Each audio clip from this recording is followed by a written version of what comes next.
So you guys would currently be in the center of Clocktown here, discussing your partakings in the dinner, essentially, with the Mazics. And this noblewoman will come approaching to you, and she'll go, "Oh, hello there, hello. Are you by chance adventurers?" And let me show you what she looks like.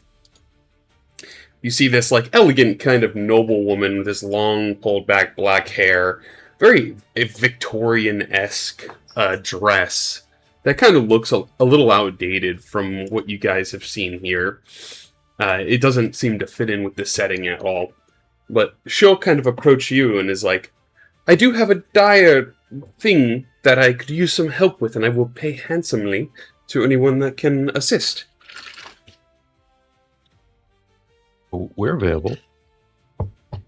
"Oh, good then." She will extend her hand out to you, and you can kind of see she has a pair of gloves on. That is like a pair of white gloves over her hands, and she'll reach out to you and be like, "I am Lady Deryn Valcrest." Lady Valcrest. Pleasure. And I'll kind of give a slight curtsy. Ooh.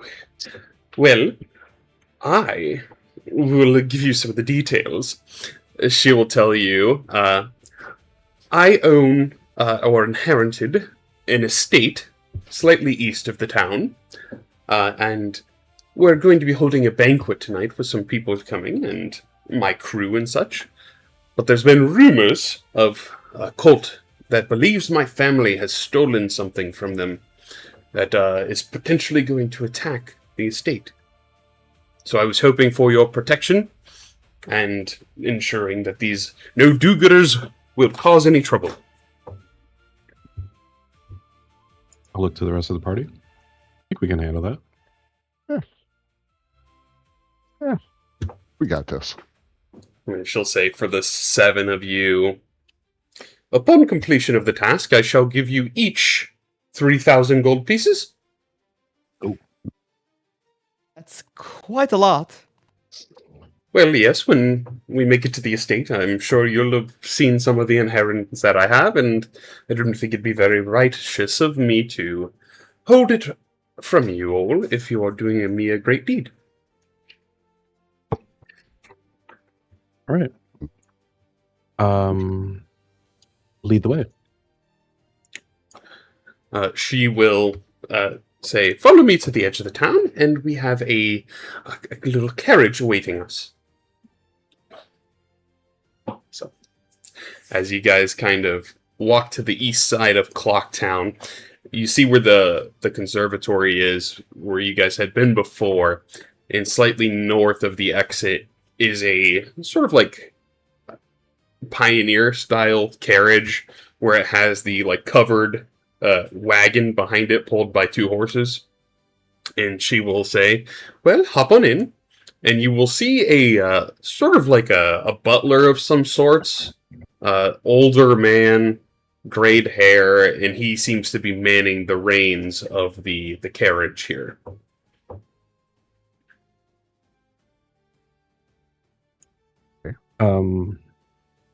Human?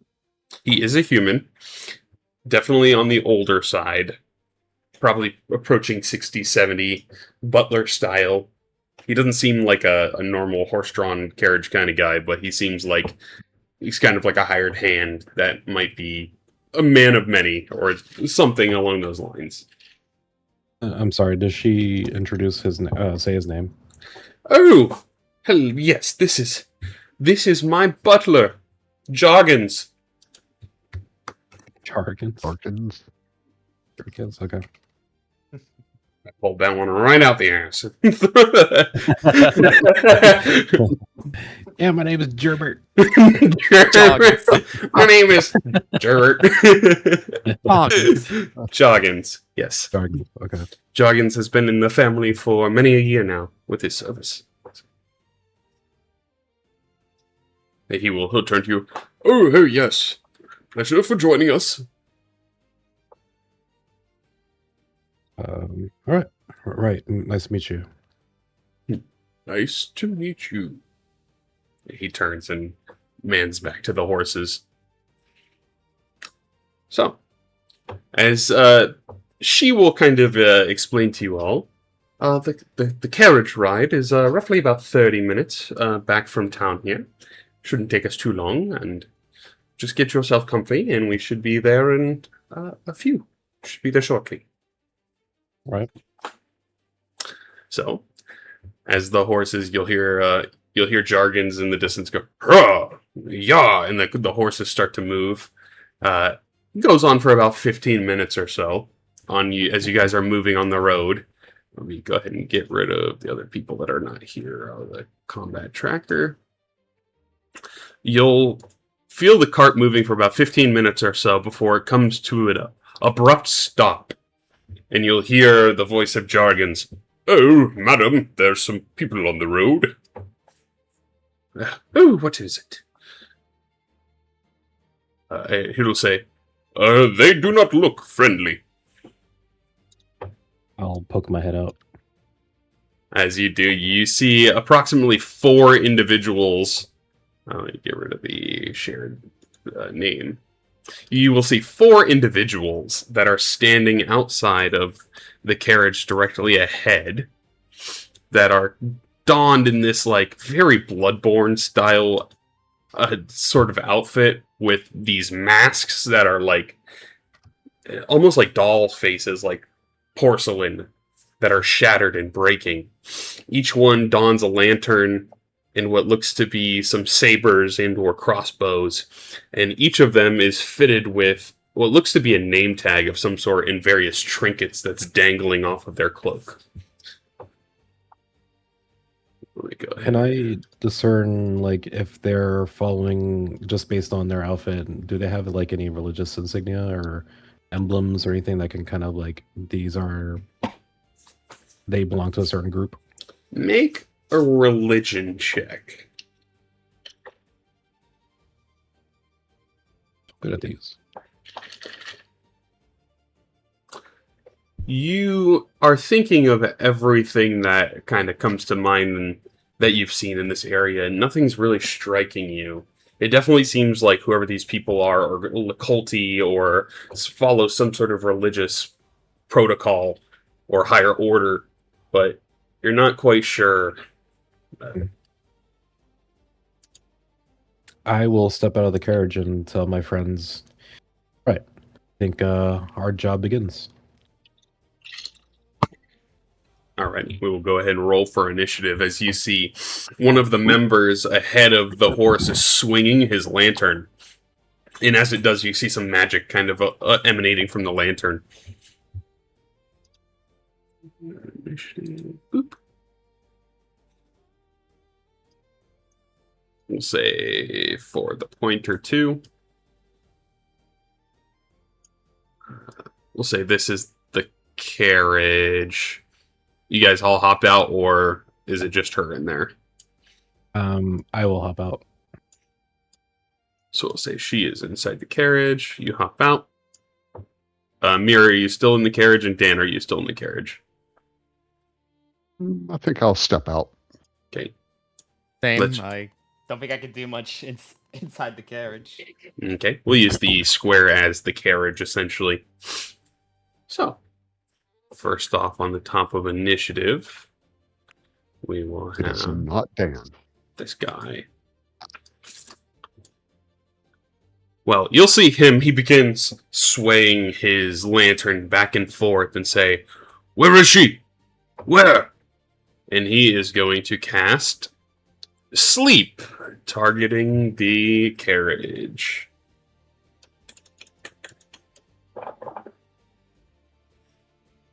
Lady Valcrest falls unconscious. That will be his turn. The next guy, he is going to see you all. Off if you know what's good for you. And he is going to swing his lantern and cast Magic Missile. One at each of you. Boop.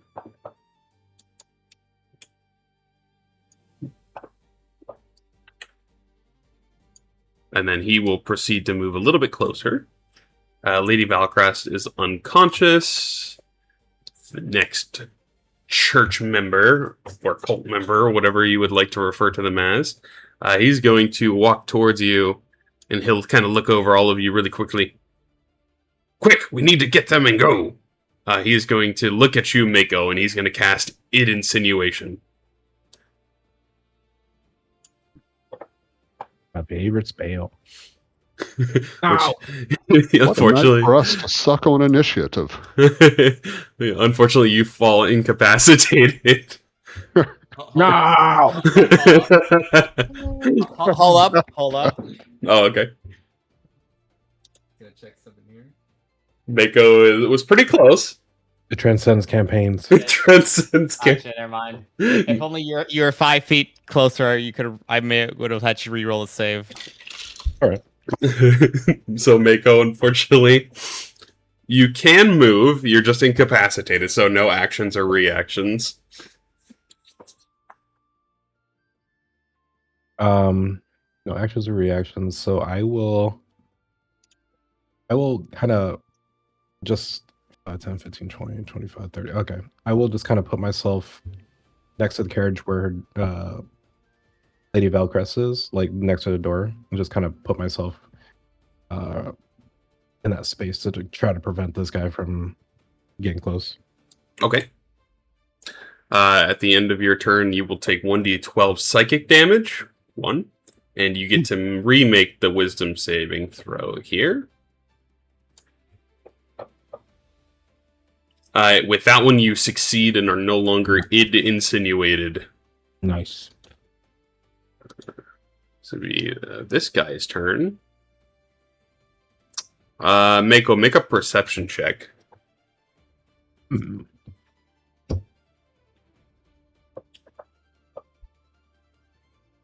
I'm gonna roll a stealth check.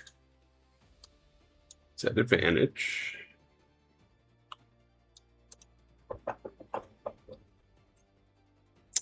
$14. So Mako, you see him. So you hear immediately from behind you, Mako.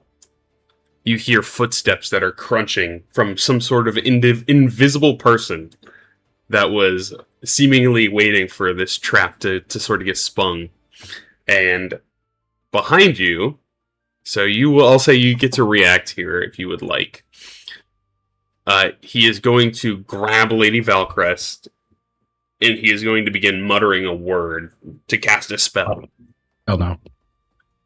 So you can go ahead and get an opportunity attack if you would like, and you know he is there.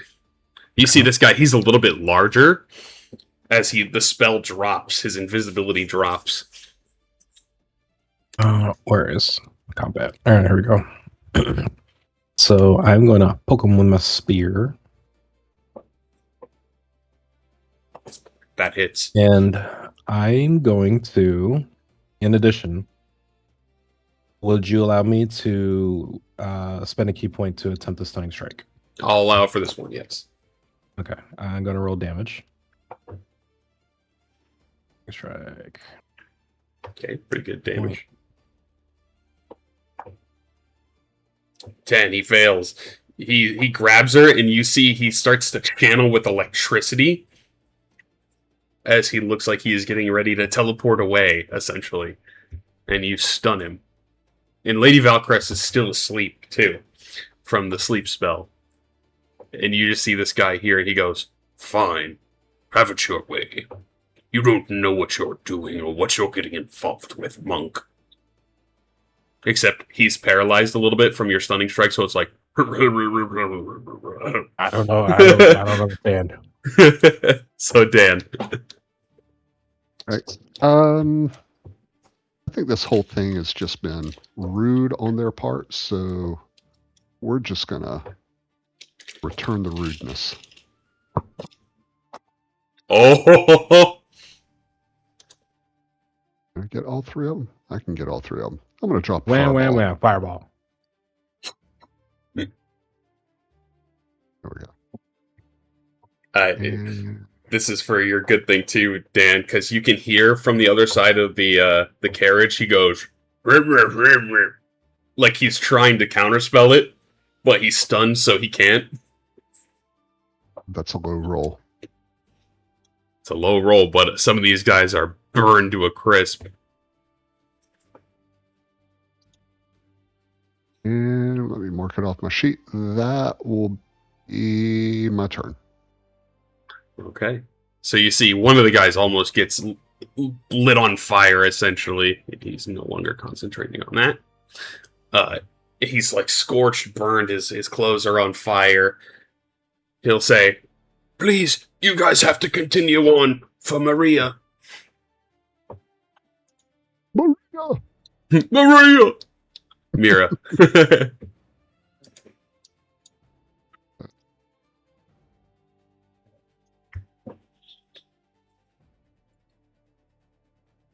It's Mira and Maria's turn.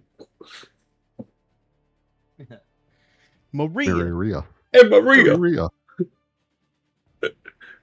Honey boo boo! I think, alright, so I'm seeing, based on where my movement speed and kind of like I'm seeing who's the most, cursed, I'm going to go over there and kind of try to finish him off. 10, 15, 20, 25, 30. The bonus actions. I think I'm okay.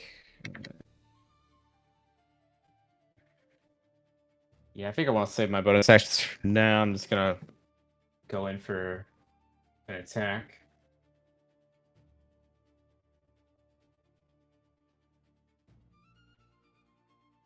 Oh, that's 20. That 20! He sees your sword coming down, and it's almost like you're 5 times larger than this man as you're swinging this great sword down onto him. And he's just like, "Oop." Level 2 divine smite. Oh my goodness. he's barely hanging on.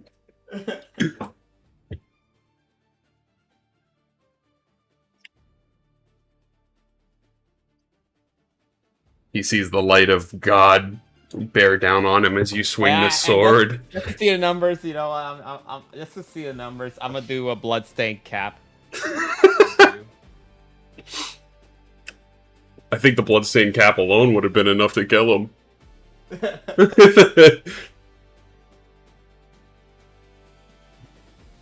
Oh, that's a lot of dice. You killed him 3 times over. You killed, my God. you killed him 3 times in a row. Yeah, you smash him with the smite. And normally, like, they just suffer some severe burns and slicing. You hit him with the sword so hard with this radiant magic that he literally just obliterates. And there's nothing left of him. Not even his clothes. Jesus. You'll hear one of the other guys go, "Joseph, no!" Hey, Mira.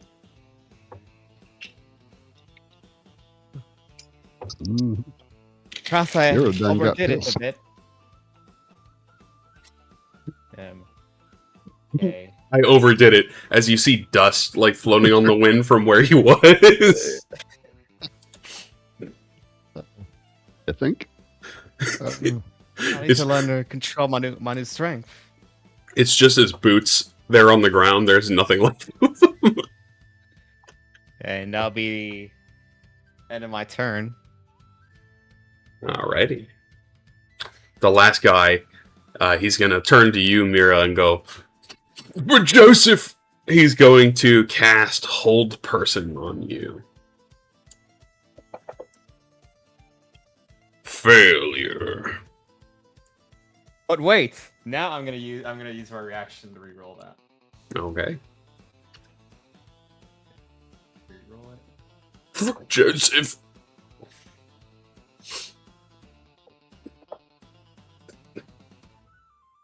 That succeeds, yep. I think he's gonna kind of stumble backwards a little bit. Like he's getting ready to run. He's like, "We can't win this, guys! We gotta run!" That'll be his turn. This other guy's like, Hold in! We gotta finish the mission! And he's going to cast Eldritch Blast at you, Mira. He swings his lantern, and you see a blast of blue energy fly towards you. 20 hits! I think you just meet it. It's meant to beat it. So you get hit by 5 Eldritch Blast damage, and I gotta roll one of these real quick, just to see the effect. You are pushed back 10 feet.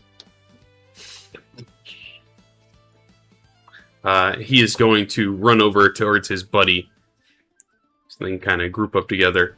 And as he runs over here, the other guy's like, "You idiot! You get near me, he's gonna blow us all up!" That'll be his turn. As this guy comes forward and he's like, "Away from me!" He runs away. Actually, he'll run here. He's like, "I gotta help the priest!" He's gonna run over here and he's going to attempt to help with flanking. Mako, he is going to attempt to cast Hold Person on you.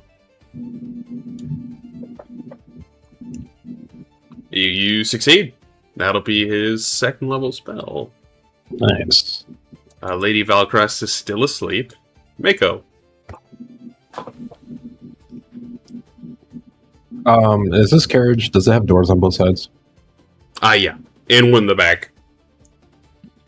Would it take an action to...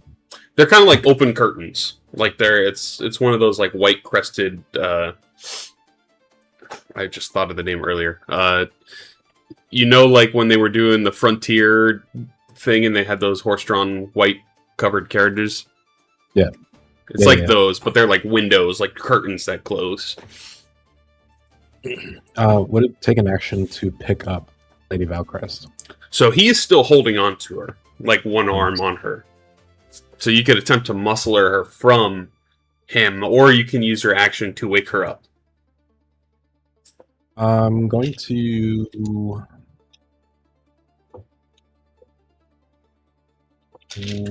I'll take an action to wake her up. Okay, you use the wake action, which as you do, her eyes kind of open up and go, "It's them!"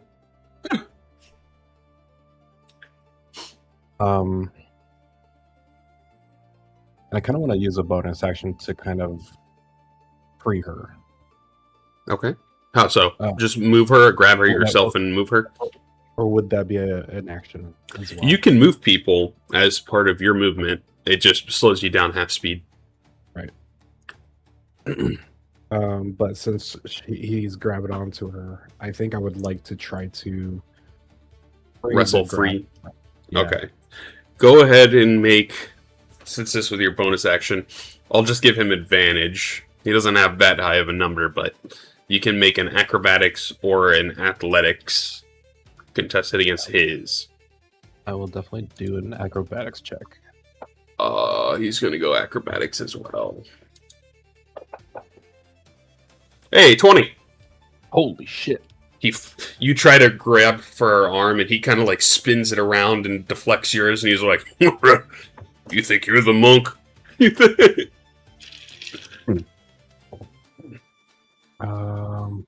Okay. Oh, actually, he can't. He's still stunned. You are able to free her from his grasp without contestation. Oh, yeah. I forgot. Since he can't do reactions or anything. So Okay. Then in that case, I will try to pick her up and try to take her to the other side of the carriage. okay, you'll take the opportunity attack from the member. Yep. Okay. He is going to use his war casting to cast a spell as you pull away. He'll cast Magic Missile. 10,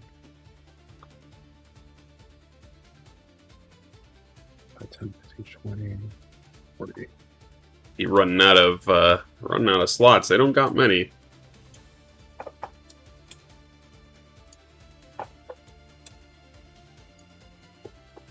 Boop, boop, boop.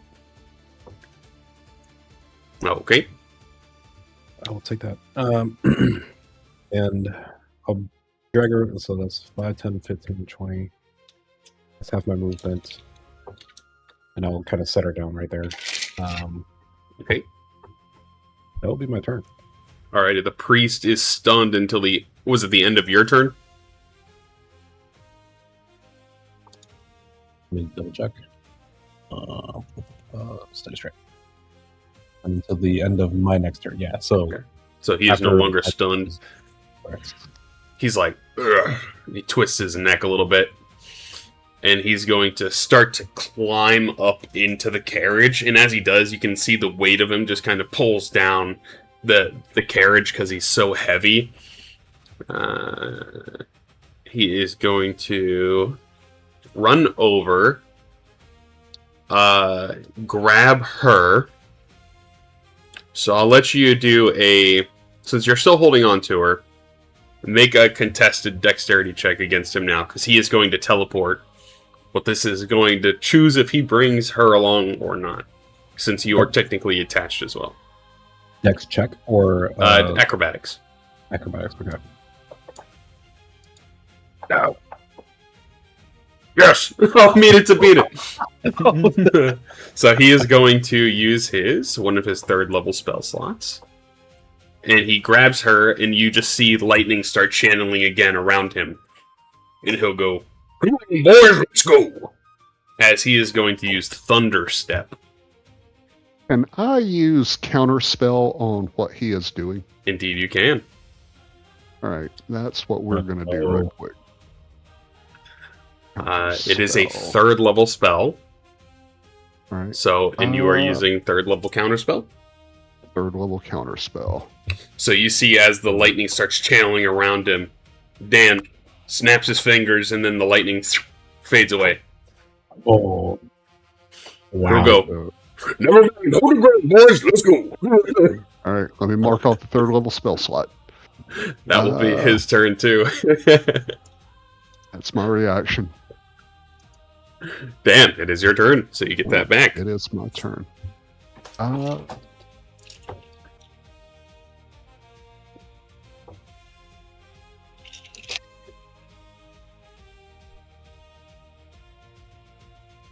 This is what I'm going to do. I am going to pop this guy with a 2nd level magic missile spell. Ooh, okay. First level, 2nd level.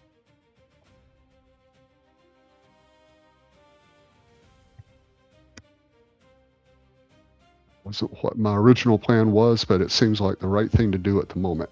And I...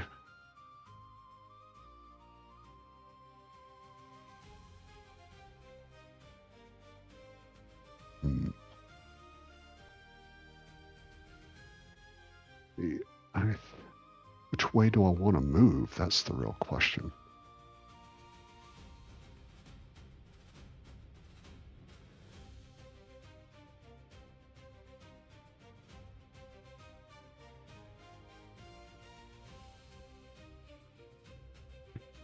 Okay. 1, 2, 3, 4, 5, 6. That's where I'm going to move. That'll be my turn. Alrighty. Mira.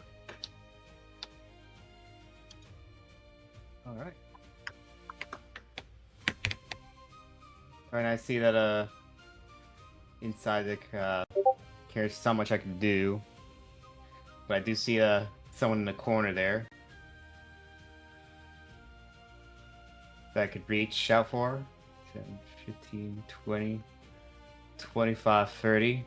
He starts going, no, no, no, no, no, as you like run towards him. And then I do kind of like a, instead of a slash that hits towards the carriage, I'm just gonna do like a.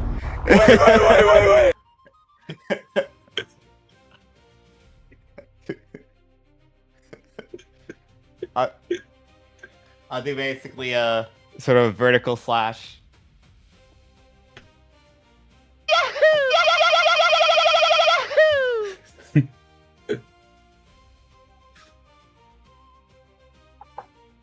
Button, but it's good.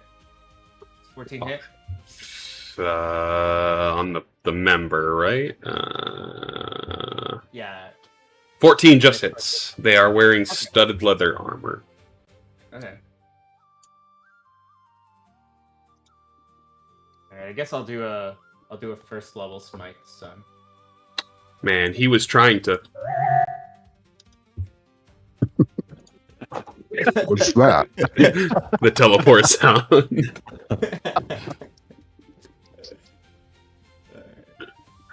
That, I guess sure, bloodstained cap. No. Hey, William's here. Hey, yeah, Welcome sorry. back. Welcome back, William. I thought you Good were to be still back. gone another week. No, I just, I guess my mind isn't fully here yet, but It's all good, man. because like earlier today I was thinking, oh yeah, I'll be able to play D&D, and then just like I was on the couch and I was like, wait a minute. There you go. Did you We just got get some back this week too, or? Yeah, I got back on Tuesday was when I flew back. Gotcha.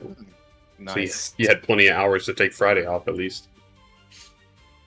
This Friday was a Off Friday. off Friday. Noise. See, I'm glad to have you back, man. Well, Hey, yeah, welcome back. 3,000 gold. 3,000 gold a piece.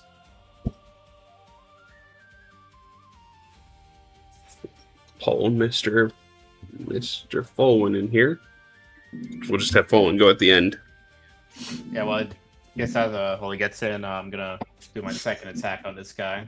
Oh, he's barely hanging on as is, too. Oh, yeah, he's gone. Bullwind just suddenly wakes up from his coma in the middle of the fight. He was under the sleep spell, too, in the carriage. You hear the other members go, Williams! As you slice into this guy here, Mira. It's kind of dark. They have names. How to humanize the guys. This is why you don't give them names. No, I don't know if you guys ever played Last of Us 2, but the same thing happens when you like kill the people in Last of Us 2. They'll start being Yep. like, they got James. You're like, They oh all got no, names. not James. Although I don't remember the dogs having names, or do they? I think They they do. do. We'll deal with that later. No, just kidding. Alright, I think that'll have to be the end of my turn. Probably gonna hold off on bonus actions. Okay. We're getting a little light on members here. He's got to go for this. You're going to see him teleport as well. He just goes... 10, 15, 20, 25, 30. He has to move a little bit first. 5, 10, 15. He has just enough with his movement and his teleport. You see him turn into mist and teleport inside of the carriage. And then he is going to swing his lantern back and forth and shoot an eldritch blast at you there, Mako. Hands off of her! And he misses. It's a little cramped in here. So as Mr. Fullwind comes in here, essentially you're escorting a noble woman to her manor and making sure that her sort of ball at her family's ancestral estate goes well, and she knows that these people are coming to attack her because of the rumors that she has stolen something from them in the past. The seemingly cult-like entities. So, they showed up here and have seemingly been trying to take her. So, Okay. as you come in here, you kind of come in from your comatose, and you are immediately faced by one larger, like, Coulter Church member, and the smaller one that just teleported up in there. And Lady Valcrest is on the other side. She's kind of, like, just waking back up from the sleep spell. and is surrounded by these larger dudes. And you are inside the carriage as well. That's what the square is. It's the horse-drawn carriage. I don't see a map at Yep. the moment. Let me get you. So the square is inside of like one of those caravan style kind of like carts.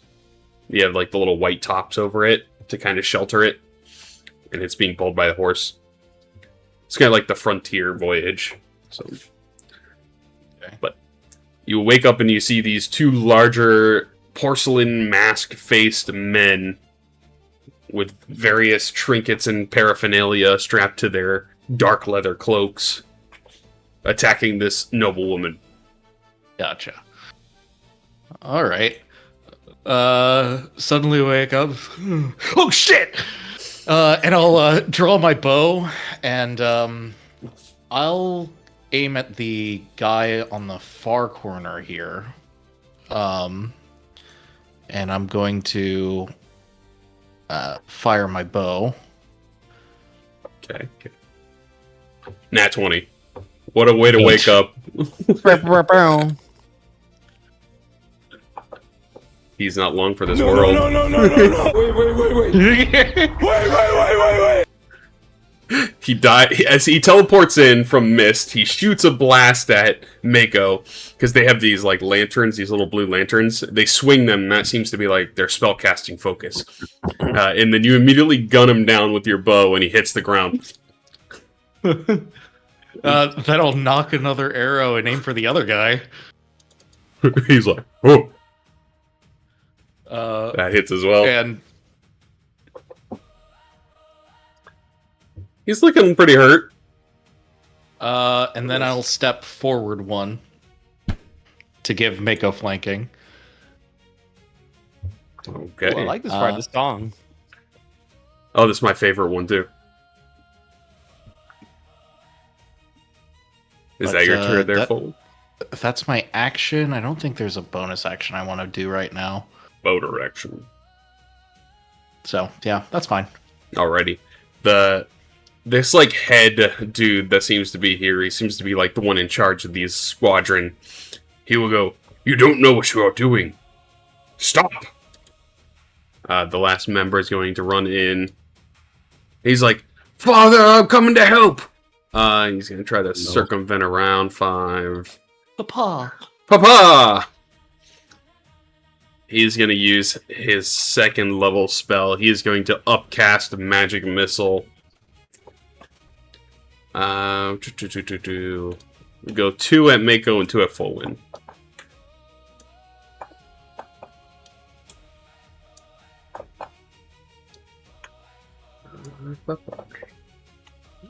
And that will be his turn. Lady Valcrest. She is going to, from underneath her, like, kind of dress, you see her pull out a rapier and start swinging it at him.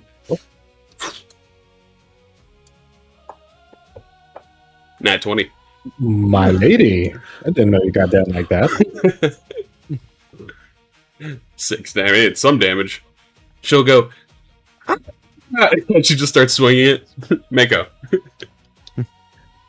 Right. Not bad. Maybe we don't need to be here. I'm impressed. Okay. Clearly not a damsel in distress. Nat 20 every time. I'll just go back to my nap then. I will look for my last staff. Misses, unfortunately. I think it's a Oh. 8 plus number. Well, I guess we'll see. What's your number? Oh, 16 hits. Yeah, that took a while. Lewis got a 2 gigabyte picture. Hold on. With that one, you club him and he falls unconscious. Then I'll run up a second attack. He goes, "No, please!" He holds up his hands as you hit him. Sorry, 18. 18 to hit. Maybe? Question mark? That hits, yep. Okay.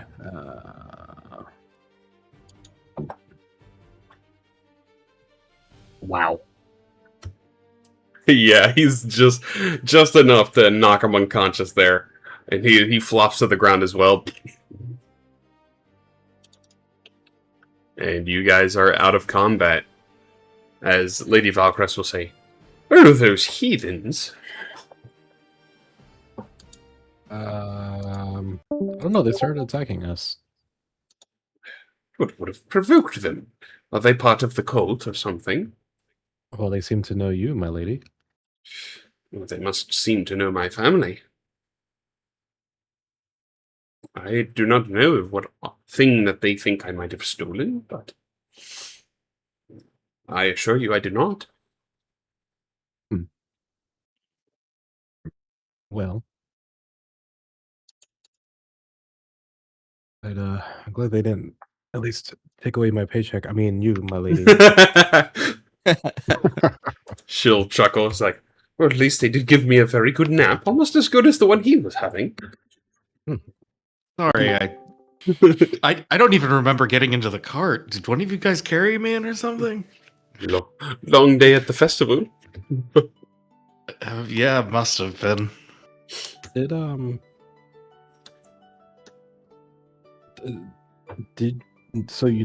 you not recognize those people?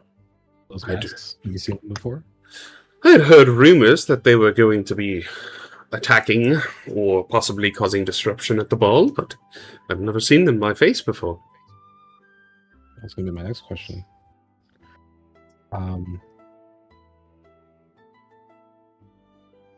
They seem to have thought that they were in the right. Well, doesn't everybody? Then again, they are paying us, so. Can I do like an insight check of like is she hiding anything of like is she just playing that she's completely oblivious to why they might be after her?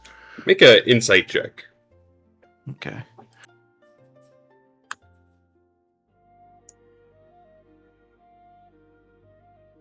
Yeah, no. Still waking up. She seems a little like shocked that it's happening, at least right now too, because like she kind of expected it might have occurred at the manor. So she seems kind of caught off guard. But I think she'd probably be a little bit more surprised that they tried to like almost kidnap her in a sense too. Like they weren't directly attacking her, they were trying to kidnap her.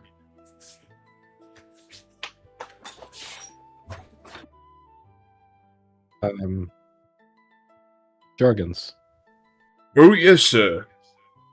How much longer to the estate? About 15 minutes on the road, provided there's no other intrusions. I'm going to write up, if you don't mind, Sir Jargons, I can accompany you. Oh, feel free, good sir. I will sit next to Jargons and just kind of act as another pair of eyes. As you kind of sit down with him, he's like, I look forward to having the company. So is the rest of you staying within the caravan? Yeah. Okay. It takes about 15 minutes or so as your ride continues on, until eventually you pull up on a massive estate, unlike anything you guys have ever seen in your life, probably. Maybe not a couple of you. But eventually, you pull up at these giant set of gates that surround this massive winged manor. Let me go ahead and show you what it looks like from the outside. Hence why she couldn't hide the fact that she had money. As you guys arrive here, you'll see Jargons. He hops off the carriage and he goes down and he pulls out a set of keys and twists it into the gate and pushes it open. Oh, very weird. The other crew is not here. They must be tending to get ready for the ball. As he kind of like, oh yes, we have many a staff here at the estate. What does this crew do, if you don't mind me asking? Oh, series of butlers and waitresses that tend to the ladyship and her family and have fun. Have been for generations. So, Alright, let's partake. This place is huge. Like, I don't think that the pictures do it justice. Like, this is easily probably bigger than a football field for this whole estate.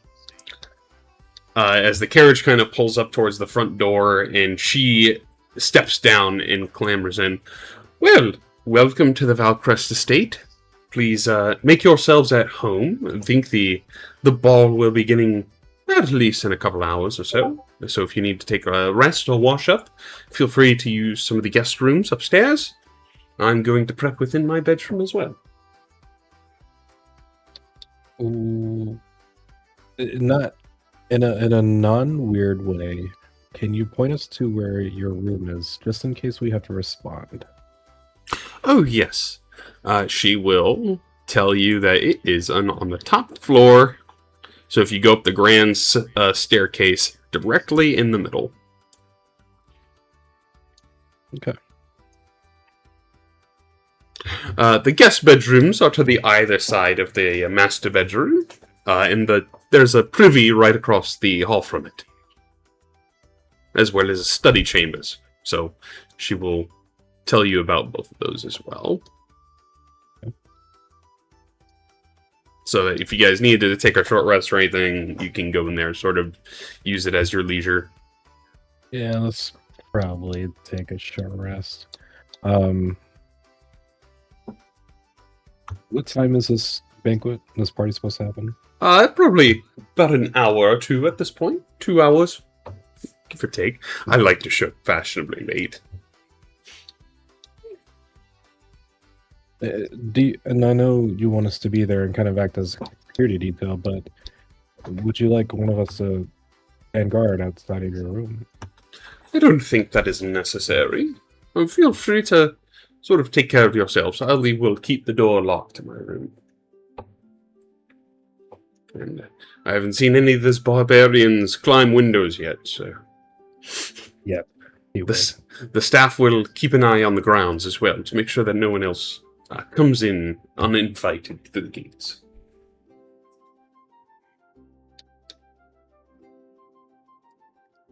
I'm gonna see if I can pull Lady Valcrest aside with the party, away from Jargons and any other staff members. Okay. Lady Valcrest, a moment of your time. Oh yes. What is happening? Give us all kind of like some room so we can kind of talk amongst each other, and I'll ask, do you suspect any one of your staff members to be part of this cult? My staff members are the most loyal crew that has ever been a part of our family. We consider them part of our family in of themselves. I don't see if they'd have a reason to do that. I was just asking. I was just thinking of the potential for insider information. I see. I don't think that should have to be any part of your worry. I trust them deeply. And do we have your permission to sort of get familiar with the grounds here and just kind of wander your estate? Any room that you would like, see fit to explore. Right. I think I would like to scope out the area where they're going to be hosting the party. Okay.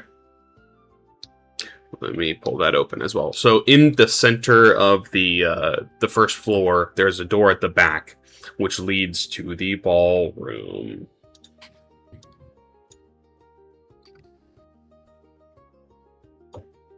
This picture is massive, by the way, so it might take a second to load.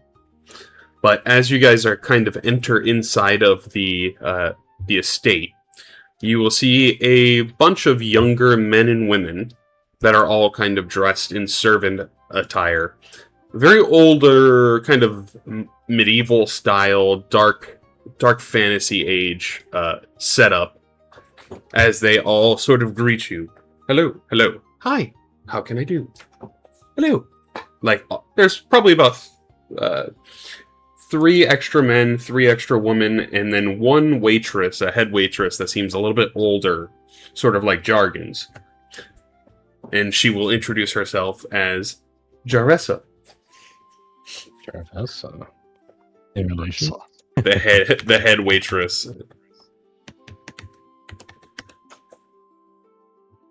And then she will say, the rest of the staff here that you see is Sir Jersons, Jarmans, Johns, and then Jarissa, Jarla, Jarmeen. I see a theme here. A lot of J's.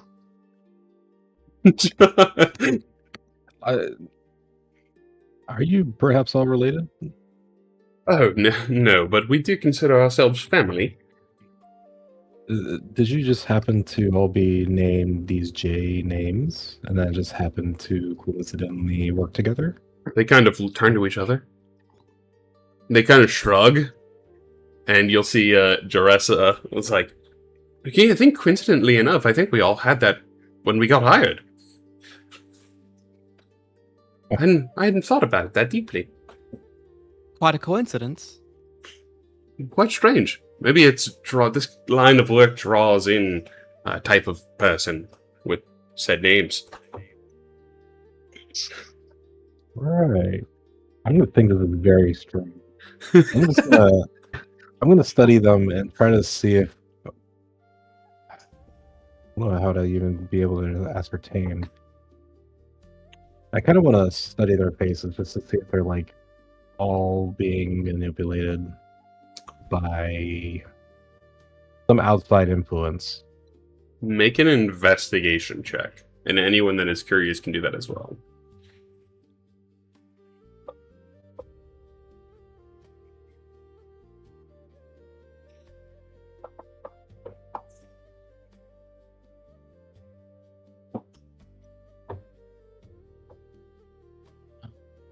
Yeah, they don't. We're all rolling investigations, right? If you'd like, yep. Sure.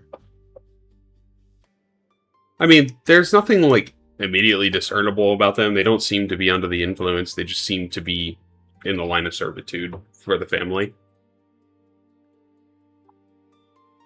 I'm just thinking it's weird as I'm thinking somebody gave them those names, obviously. I did. Okay. Yeah.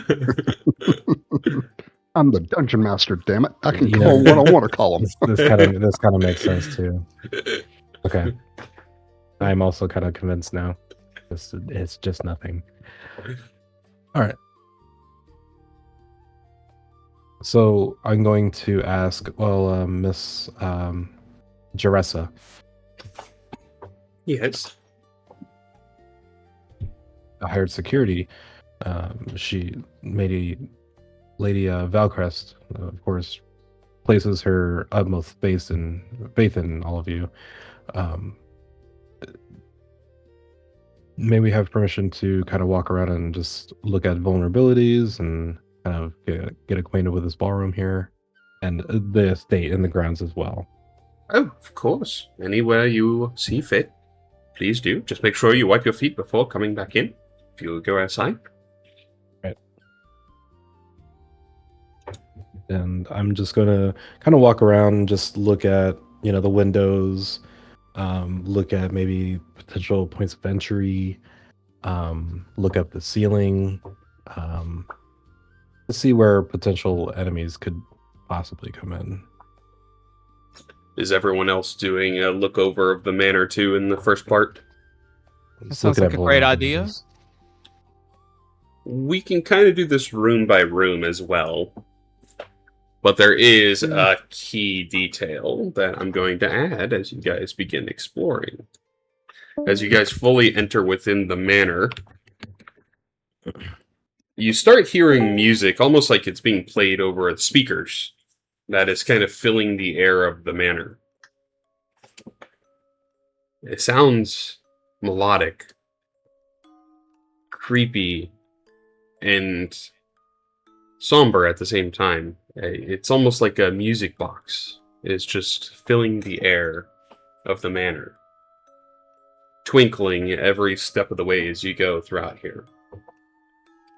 You'll see Lady Valcrest will go, "Well, I'm going to retire to my chambers for a few, and I shall see you all in about 2 hours.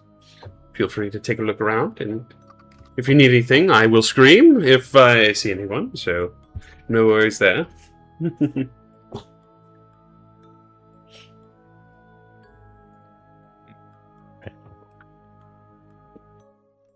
So, as you guys begin searching the first floor here, the far back is a massive ballroom, fit with a grand piano, elevated platform flooring, and just a very, almost like a greenhouse-like decor. It's very different than the rest of this, like, dark Gothic estate. Checking out the windows and such, it doesn't seem like it's in disrepair, and it doesn't present any vulnerabilities, which is a common theme that you feel like you would find throughout the rest of the manor. They either have to come in through the gates, or they have to teleport in, which is a thing that you have seen all of them achieve in the previous combats. Beginning on the first floor, though, in addition to the ballroom, you scout out multiple little privy chambers for people to kind of work in offices, as well as pantries for food, before coming on to a massive dining room on the east side. The dining room looks clean. Everyone make an investigation check. I'm gonna cast guidance myself to investigate this. I also, as we're kind of walking around, I kind of want to look behind me to see if any of the staff members are following us. You probably see them almost walk in like formation towards the ballroom, and some of them split off to the kitchen. And one goes upstairs to begin cleaning, it seems like. They don't seem to be following you. They move in a very rhythmic sense, though. Like, it's almost like military style, like... Doo, doo, doo. These guys are professional. As you guys are checking out the dining room, you notice it is pristine and clean, although searching some of the pantry finds that it seems to be a little lighter than you would expect for a manor. Maybe she hasn't lived here in in a long while, and they were just starting to stock it up. Well, she said that she inherited it, but maybe she doesn't actually live here most of the time, it seems, because it's very light. That'd be the main thing that you kind of find on the east wing of the first floor. Heading into the west wing is a little bit interesting. You are met with a locked door to begin. That is to one of the rooms. On the door itself, it has a plaque that says workshop. And the door is locked.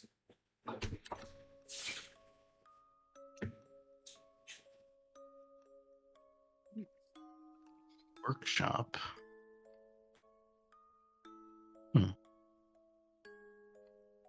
Should we ask someone in the staff about that, or? It's up to you. I think you immediately in your area you might see some staff like greeting some people that are starting to come in and enter towards the ballroom too, that are being vetted and then escorted over there if you wanted to get their attention. I mean, it's very possible that she's just like old money, but do we know anything about like how her family got or is getting their fortune? Make a history check.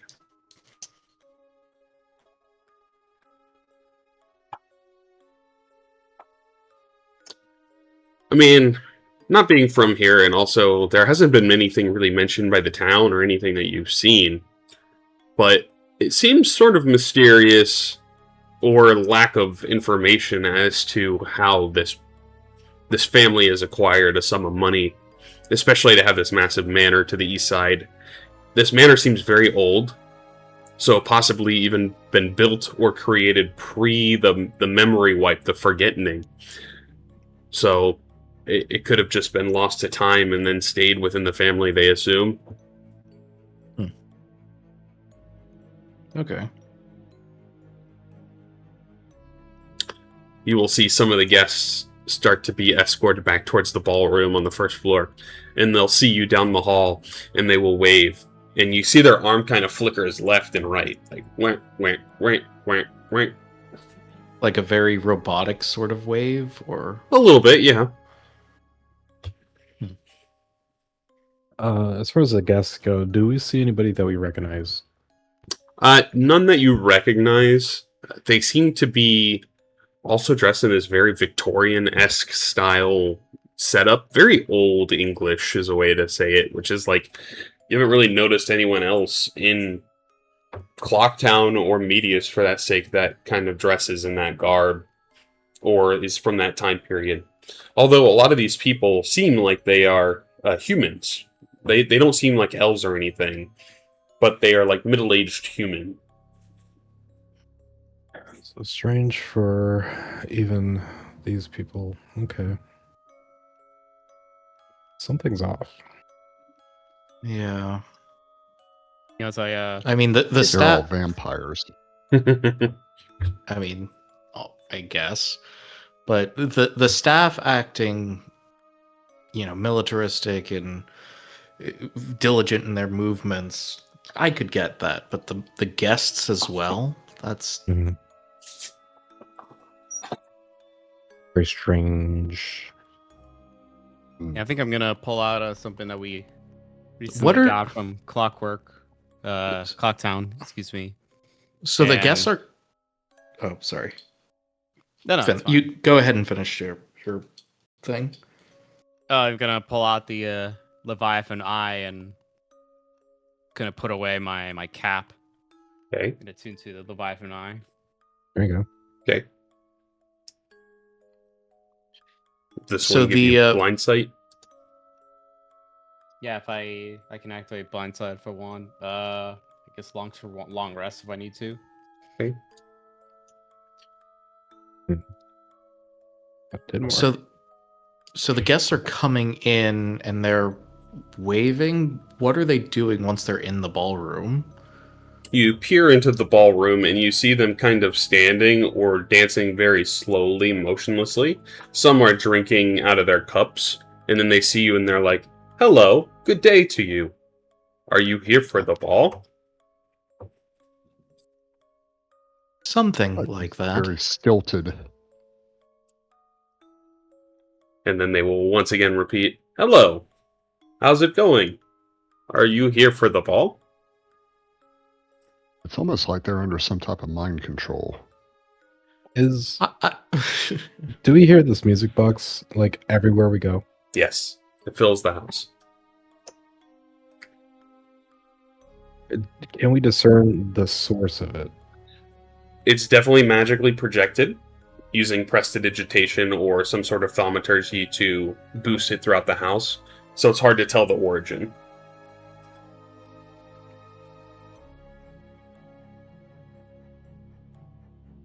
Can I put my ear to the locked door? That's to workshop, you said? Mm-hmm. You do I not hear anything on the other anything side? inside of the workshop currently. Do I not hear anything as in, like, nothing's in there? Or do I not hear anything as in that's an alarming thing that I don't hear anything? It just sounds quiet in there, like you're pretty sure there's Okay. probably not anyone in the room, or no music box, at least in the room.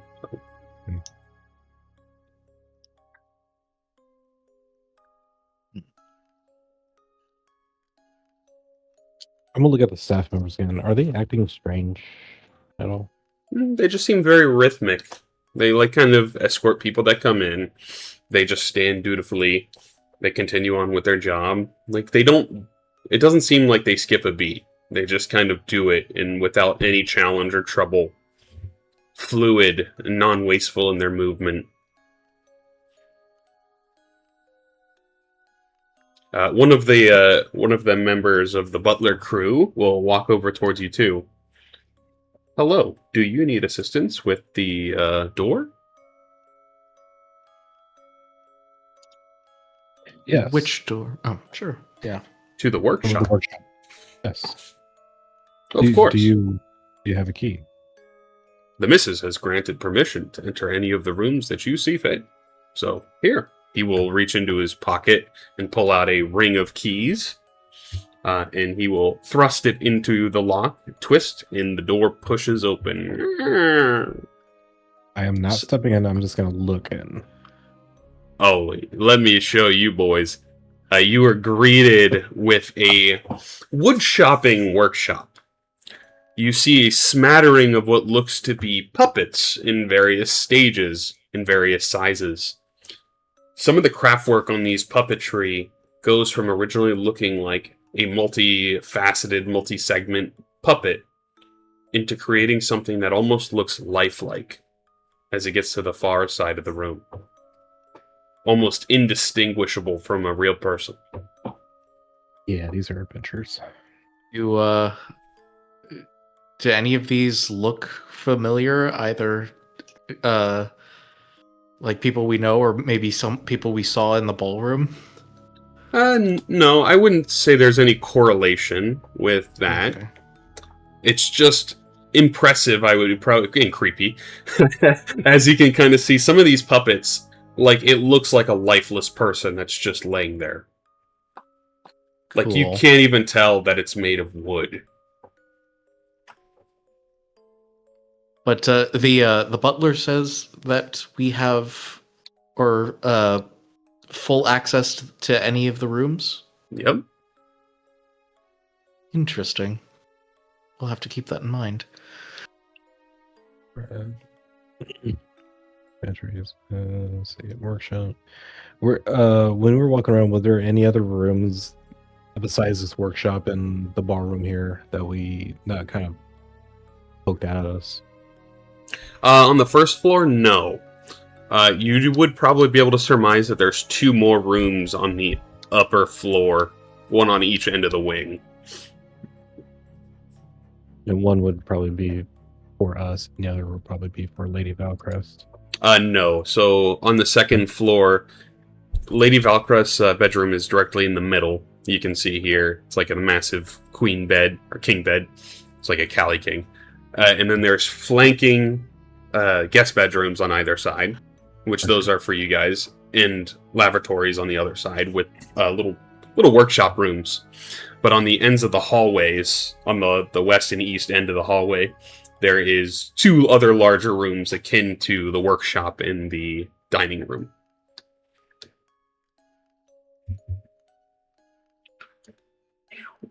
Boop. Guess you guys need to see this again too.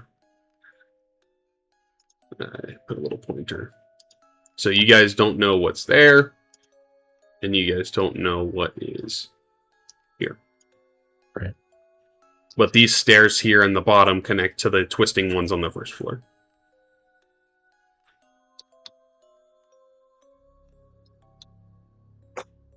Okay, so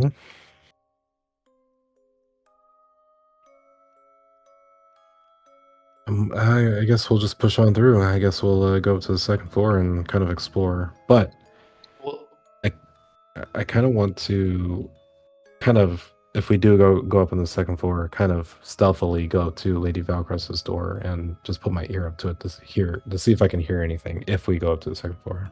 Okay, what were you going to say too, Fulton?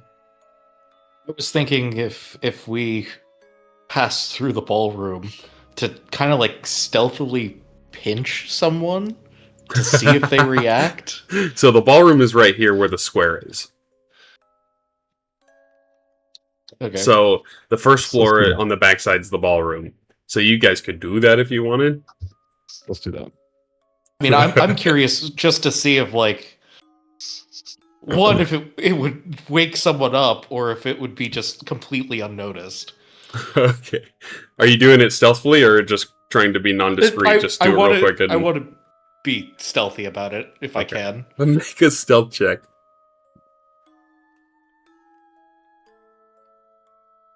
You see a couple of them are engaged in conversation. It's been too long since I have seen you. Same. And then you like kind of approach up behind one and you pinch him on the back of the arm. It feels like skin. It feels like flesh and body. And he doesn't say anything and no one notices and there's no reaction. But you could not tell by touching it if this was human or puppet or anything. There was no discernible that elements. wasn't a concern of mine until you mentioned it. Yeah, I mean, there's It was no... more of like, if these people are hypnotized, like, is it are they just completely out of it? That was just if you were thinking if they were puppets or not. They, like, physically, you couldn't tell if this was a puppet or not, if that was your case. Okay. But there is no reaction from them. That's odd. Very concerning. Okay. So, what room would you guys like to go to first on the second floor? Which, as you come up here to the second floor, you see many different photos, like photographs, pictures, portraits that have been painted of Lady Valcrest, wearing different clothes from all out different ages. These pictures seem to detail a timeline dictating centuries and lifetimes ago. Uh-huh.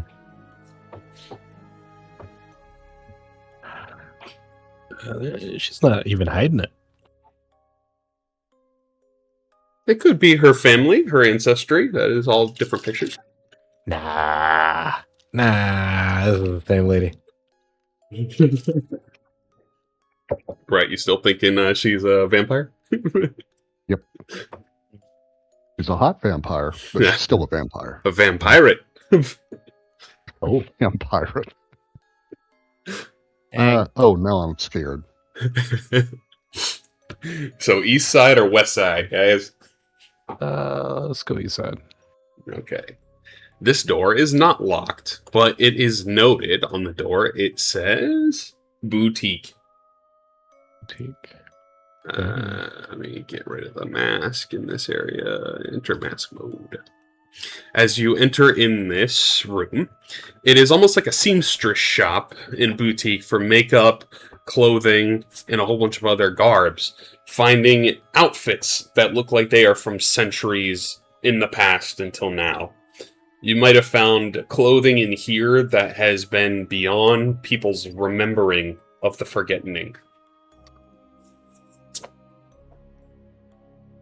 In some of these clothes, as you search within here, they look like the outfits from the portraits that you had seen on the walls in the hallway.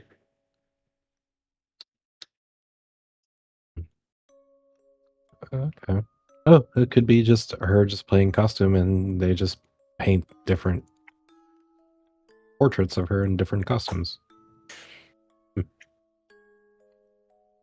Right. As you make your way back, Mako, did you want to listen into the master bedroom? I did.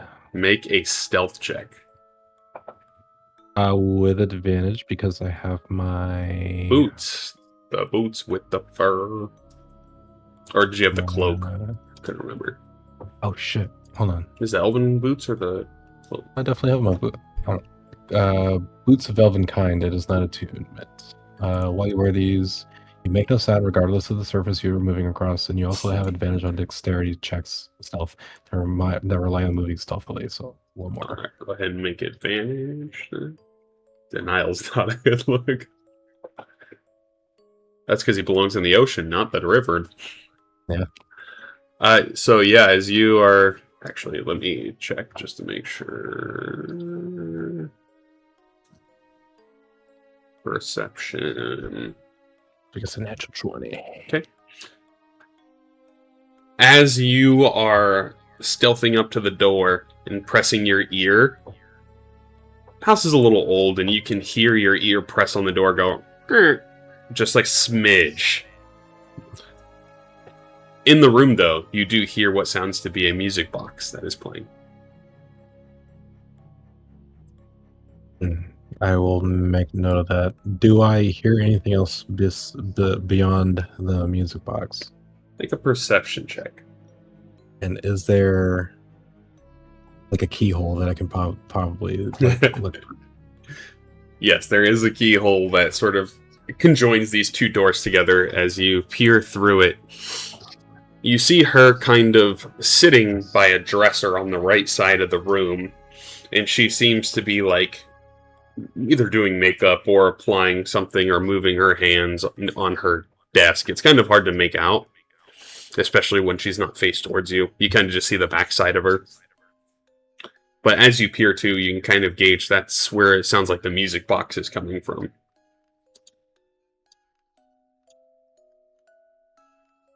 Okay, so nothing. There's no harm in showing you this too. So this is kind of what you see when you peer through the keyhole too. And she would be on the right side. Okay. Nothing out of the ordinary.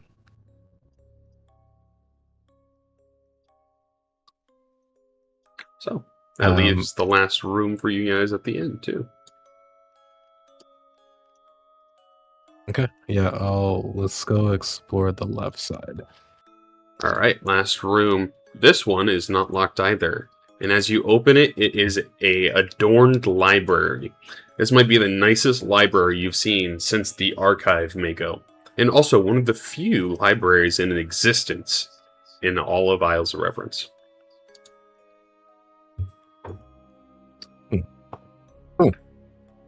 I'm gonna take a look at some of the books and see if like what kind of books they have as far as history goes, and maybe like pre-forgetting.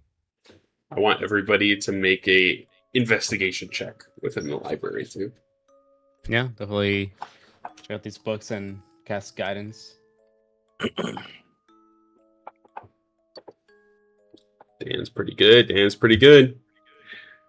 So, Dan, you're kind of akin for finding these more hidden things.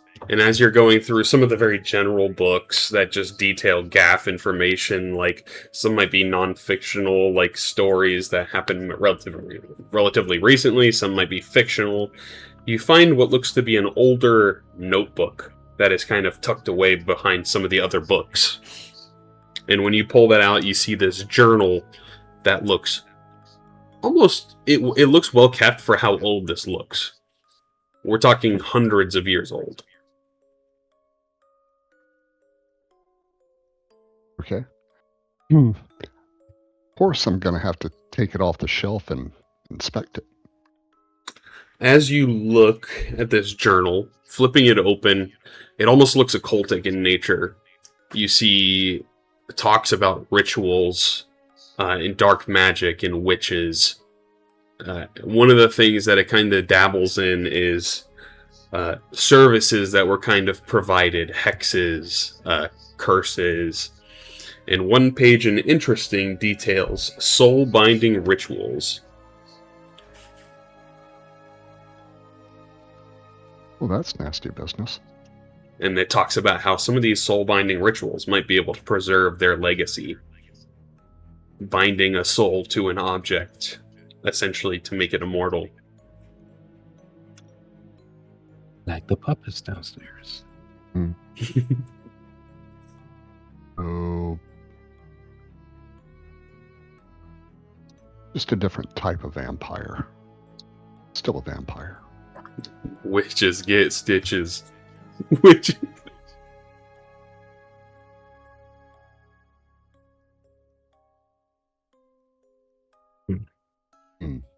Does I'm gonna also like if I after I get done looking at books, I'm also gonna look for like secret hidden doors. Okay, in the library. Yeah, in the library. Make another investigation check. I'll assist you.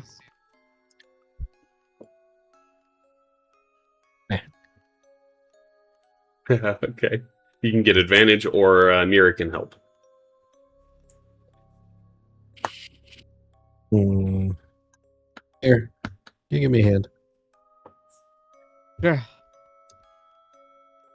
So do I roll or do I give Mako You can roll. Alright. Probably have a better investigation than I do.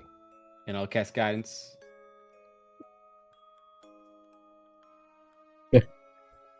Okay. Yeah. Do I want to give it? There's something that looks out of place, but you're not quite sure what it is on the far left side of the wall. Like something in the bookshelf looks like it can move, but it's not obvious to you.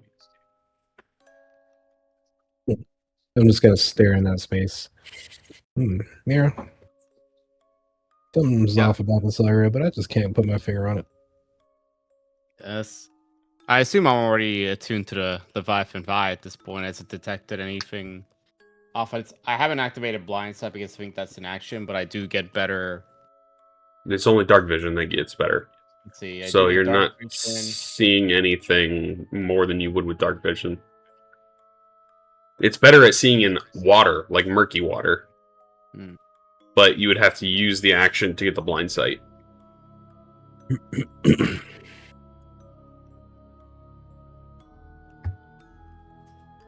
I mean, does blind sight would help in terms of finding like secrets, or You is it could more see just behind the door if there was anything there. Or Okay. behind the walls. I guess that's Up to 10 feet, so... yeah. I guess it may be worth using it now then. Okay. As you activate it, it looks like there is a sort of like a cutout in the wall that slides down, and then that goes beyond your blind sight. You can't see where it slides to, but it looks like some sort of escape hatch in the library.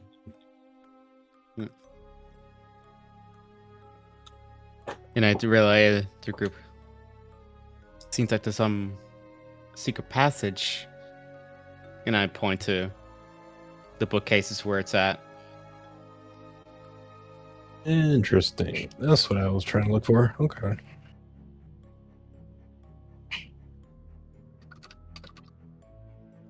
I wonder where it leads to. Obviously, out of the manor.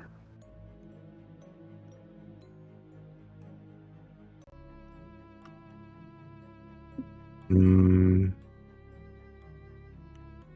kind of don't want to open it, and I kind of don't want to go in just yet. Because how much time do we have left until the banquet? At this point, probably an hour to 30 minutes. Damn, I didn't get my short rest in yet. You could start now, essentially.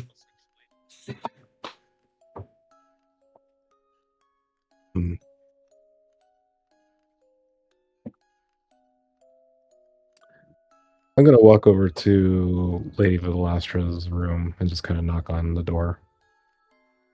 She will say, "Can I help you?" Yes, it's me. I was just checking to see if you're still there and still okay. Oh, yes, darling, I'm getting ready. All right, let us know if you need anything. Can do.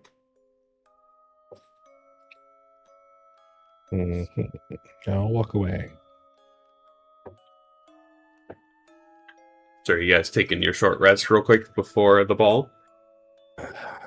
I kind of almost want to go in that escape hatch. Just to see what- You can attempt to look anymore. Warfolin or Dan could also attempt to look if they would like. I don't know. Yeah, you convinced me. I'll take a look. Okay. Yeah, I think Dan should look out. Not exactly built for stealth. For investigation.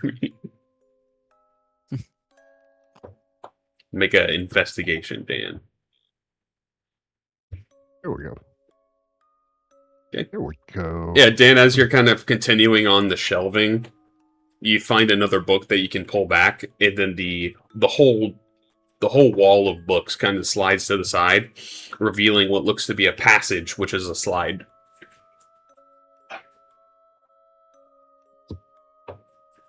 It reveals a passage that looks to be a slide. Yep. So you could use the slide and it heads downwards.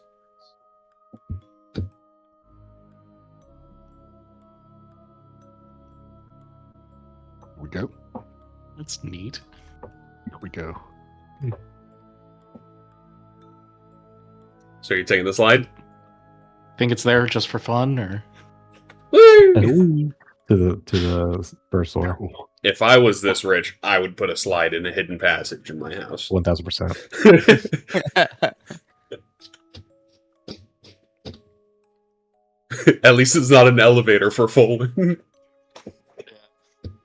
slides are safer. Oh.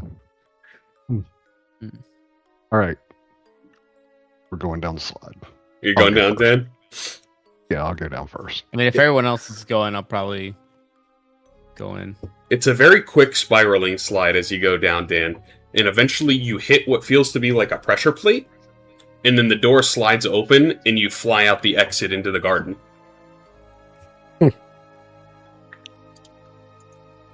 Well, she did give us access to everything in the, So you in the That place. is true. you end up landing out here, what looks to be near a greenhouse.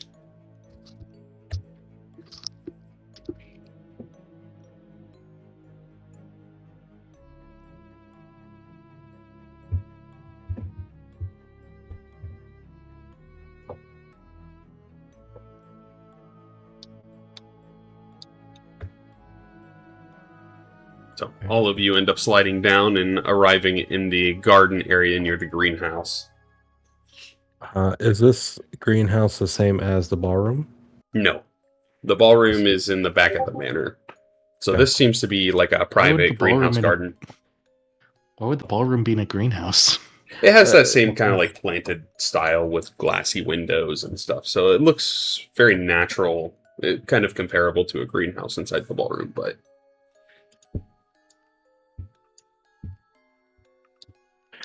Okay.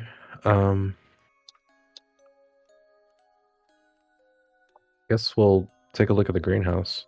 okay. As you look around the greenhouse, you see probably a row of different plants that are kind of built on a little bit of elevated topsoil. And in front of each of the topsoils denotes Valcrest the first, the second, the third, the fourth, the fifth, the sixth, the seventh. And this just continues on. And you probably count about 12 Valcrests. So this is a mausoleum, not a greenhouse. It helps fertilize.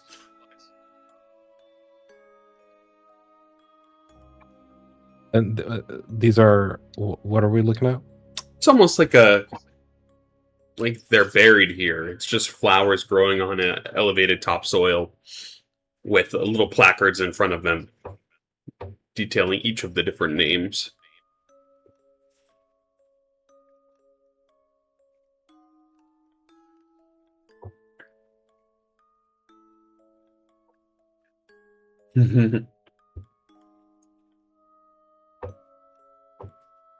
Okay. Are they like buried in loose dirt or just kind of like It's packed in there. You know, like when you're in like a video game graveyard and you see like the brown elevated soil, like Yeah. that. That's what you kind of see, like a row of those. Okay. So the family is here. Those are the good old dig here for treasure spots. It's kind of strange that given how loaded they are, they kind of cheapened out on their burial. Keep your family close. Are they? So looking at the dirt, I know you said it's kind of like packed, tightly packed. Mm-hmm. Yep. Would I know if that's something that's normal for regular burial, or if it's like somebody hiding something? It's not typical, but it definitely seems irregular, especially the fact that it's inside of a greenhouse.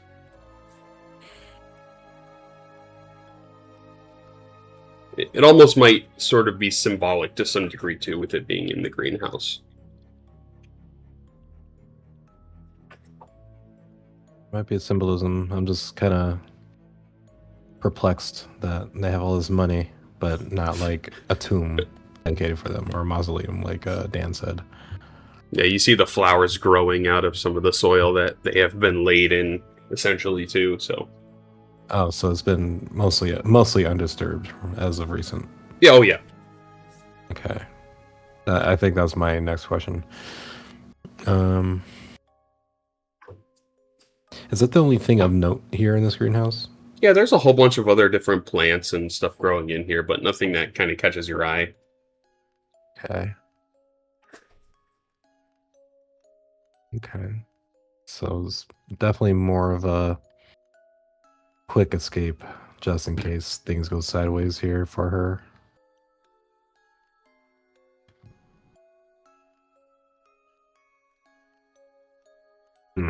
Okay. Is there anything on the other side of the manor while we're outside, or in the back? Yeah, so as you go over there, there's a little pagoda or like some sort of carousel-like elevated spot, which also has another row of gardens. And these gardens, not in the greenhouse, but they line the other wall. Each of them in a similar style with nameplates in front of them. You note some very familiar names to you guys of Jargons, Jaressa, Jersons, Jarmans, Jarns, Jarissa, Jarla, Jarmeen. You see a row of all of them with their pedestals. Oh, have they been reanimated from death? Make an insight check. And sorry, what were we looking at? On the far east side, you see those similar kind of graves with flowers and stuff growing out of them, and each of those graves has the names of the staff. I feel like Mira would be the one who could tell us if people are undead. Yeah. So, Dan, you're kind of thinking about everything that's kind of happened here, and there's only one little clue that you can kind of think of that ties in was the soul binding ritual that you were reading about in the journal.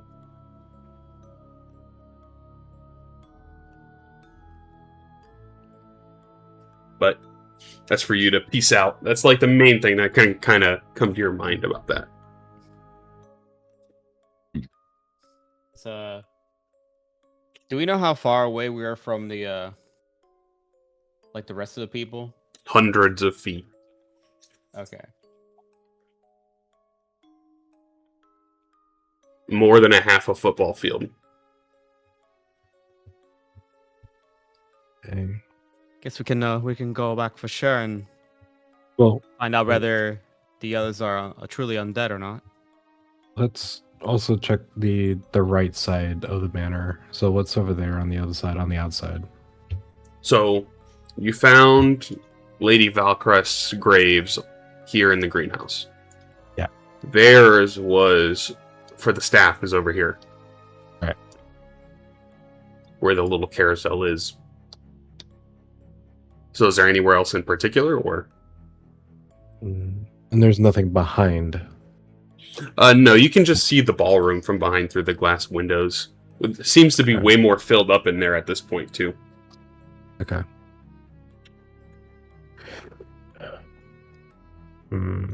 Where are these people coming from? It's so weird.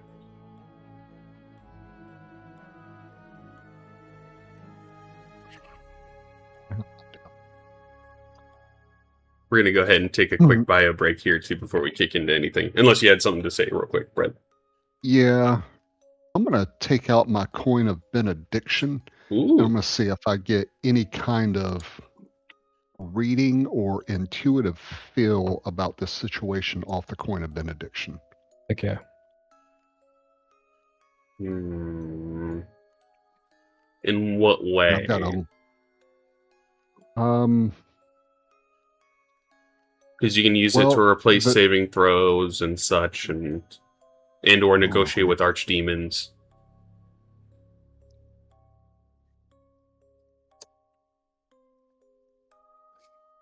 You do have a spell scroll too.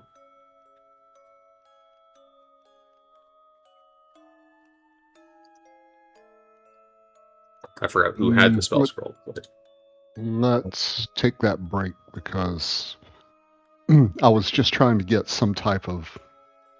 I wasn't trying to spend the coin. I was just trying to get some type of reading because the coin of benediction is basically a soul-bound artifact. And I wanted to see if I could get the same kind of reading off of this entire situation that I got off the coin of benediction. That's the easiest way I can articulate what I'm thinking. I kind of understand what you're doing. This is more of like a currency that you've essentially bargained your soul with. Mm-hmm.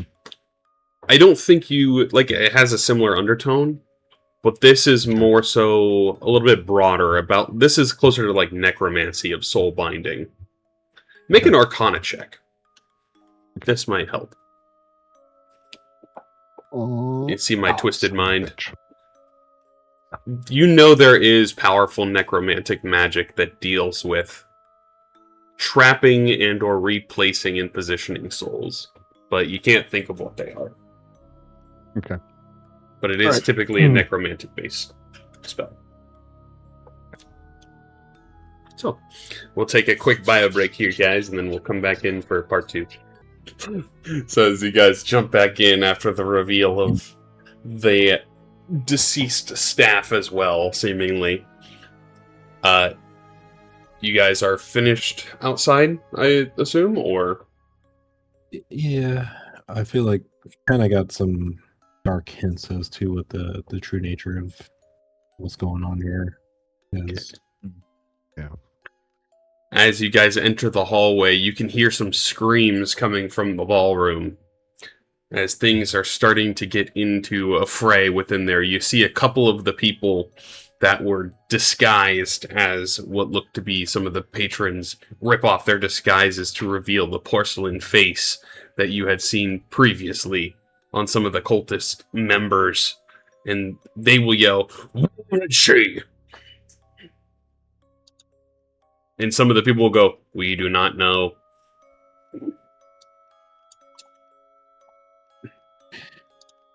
You know, these guys are just going to wear out their welcome. Well, if they'd like to dance, we can dance with them. Yeah, we can. Yeah, I'm just trying to get paid. I'm just trying to get paid. Y'all getting paid? You guys getting paid? That's twice the money that we got. So you guys running into the room here? Yeah.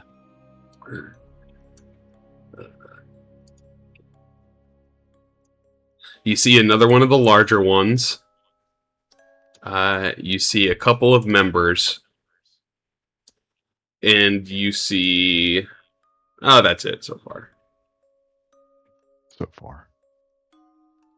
As you guys bust into the room, it's flipped for the picture. So the top is actually coming from the south side of the building. I could have probably flipped it, but oh well. Side of Chicago.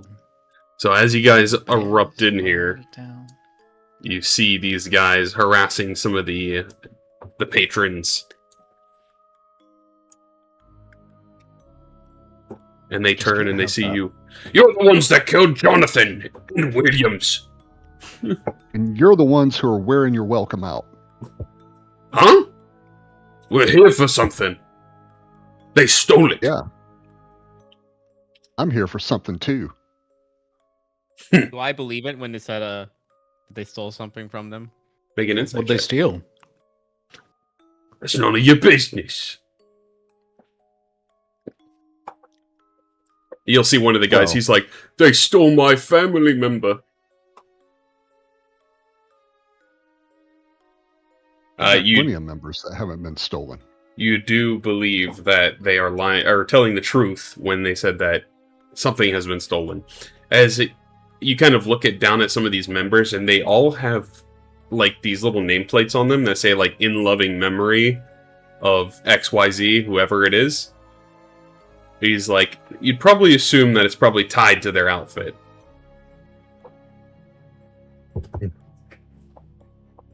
"That witch stole my family.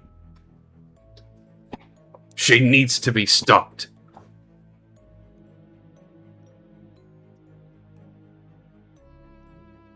Oh. Do we do the right thing or do we run these guys off? Something tells me to do the right thing. 3,000 gold pieces, that'll That's a that'll lot of buy me a money. lot of right things to do later. That's true. Oh wait, you got 3,000 gold pieces? Yeah. No. He's like, look at me, my mask isn't even fixed. Yeah.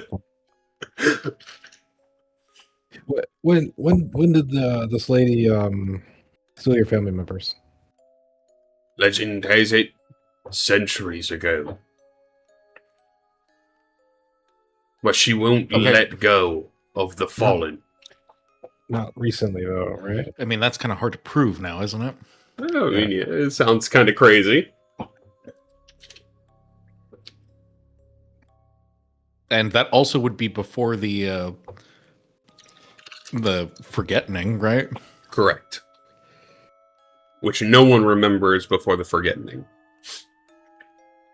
I will point to the one that said that we killed their family or their friends, and I'll say, "Oh, I'm sorry about your friend, but they attacked first."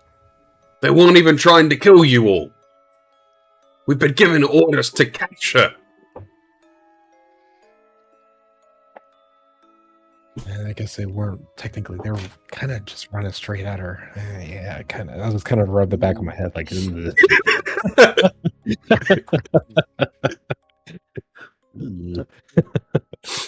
Are we the bad guys? Oh, with the bad eight. No, not the bad guys. We're superheroes. I mean, when you enter the scene swinging, it's kind of hard to tell whether or not you're swinging to kill or to simply knock out. Yeah. They did start the fight by casting sleep on the carriage and trying to kidnap Lady Valcrest, though. Yeah, but sleep can be used to kill. It's true. So I'm gonna look around at the guests, the other guests. Are they still dancing? Are they kind of like watching, or They are all just... watching in shock. Some of them are twitching too, like robots, like glitching out? Eh? yeah, like glitching. I'm gonna walk up to one of them. Are you here presently, or are you dead? Are you talking to the Church of the Empty Soul member or one of the patrons? One of the guests. Patrons. You see them, they turn and tilt towards you. I do not know what you're talking. Hello. How are you? Patron? I mean, probably. You can be as close as you want. We're not in combat really right now. Okay, I mean, I guess they seem to be in range still. I'm gonna I mean, Nero, activate would my you... divine sense. Yeah, okay. Divine Sense, Fey, Fiend, Undead, Celestial? That's about right, Right? If yeah. Yeah, Celestial, Fiend, or Undead of any being whose presence you sense but not its identity. none of them. They are not undead. Oh. No Celestial nor Fiend? They are considered constructs. I'm sorry. Yeah, that's what I was afraid of. They're not even people. If you give a soul to a construct, is it a person? We can put that into Chat GPT and find out. Is Pinocchio a real boy? I'm a real boy! So they're constructs. But they're indistinguishable real constructs. I'm asked the church members, are your family members among us right now? He's like, what? They kind of like look around. Elias, are you here? And you'll see one of the puppets in the corner of the room. Save me. And he starts twitching. Oh, that's awkward. All right. He runs over. Elias, I found you. He's just like twitching Yeah. back and forth. Should we go and have a talk with our employer? I think we should probably terminate our contract with our employer. Yeah, I'm 3,000 thinking. gold pieces. I mean, she wasn't forthcoming with the fact that maybe there is a reason why they're coming after her. Yeah, maybe she just was hoping to get some mercenaries who didn't really care about any of that, just protect her and just be done with it. We have a conscience today, I guess. It was a combination of that, and she's hot, and she used her hotness to, Yeah, but she kind of talks like an old lady. I mean, she probably is an old lady. She definitely is, but she looks good. Mhm. Where's John? Can I get when that we need him? logic? You too, Mira.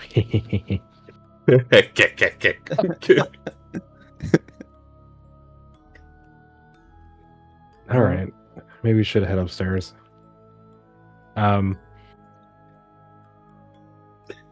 We're gonna confront our employer. I'm gonna tell the church members. You see one of those members clinging to his family member, and the puppet's just tweaking out. Also, why the masks? So, what are you a church of, if you don't mind me asking? We pray to bring back the fallen and the lost, whose souls have been bound to ritual and servitude. People whose soul has left their body, been trapped for ages. Let's go talk to her. The one last guy that seems to be a little bit more head of the church, he will say, "It's the music box." Right. I know where it is. He Music kind of box. Just Dan thinking to himself, music box constructs. Is this a phylactery that we're going to be dealing with? I guess we'll find out. Oh, he didn't even give me an insight check. We're fucked. So is it a witch or a lich? Make an insight check. Oh, which? It's a lich, we're so It's a fucked. Walich. It's a Which? Walich. It's a Bodak. Oh. You're not sure. It could be a Tonight has Bodak. not been my night for dice rolls. Mhm. It's a Bodak. We're fucked. Yeah. So, you guys heading upstairs? Yeah. As you guys make your way upstairs, you hear a scream before it falls silent. From where? The master bedroom.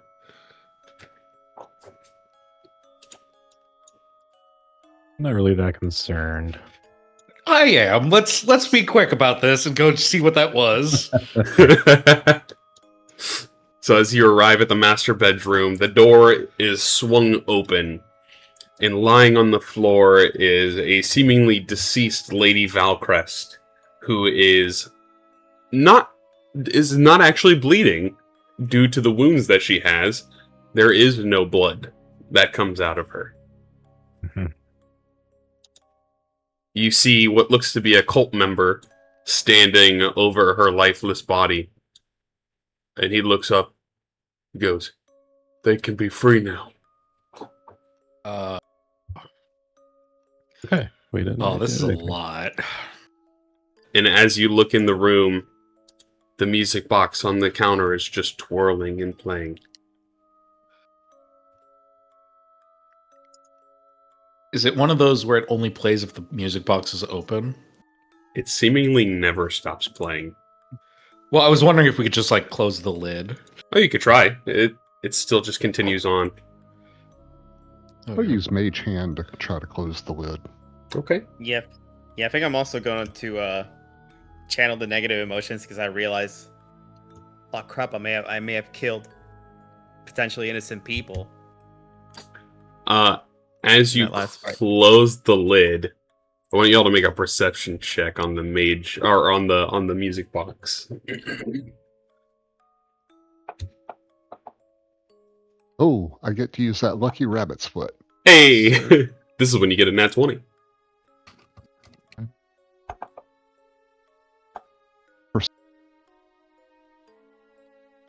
All right, perception it is.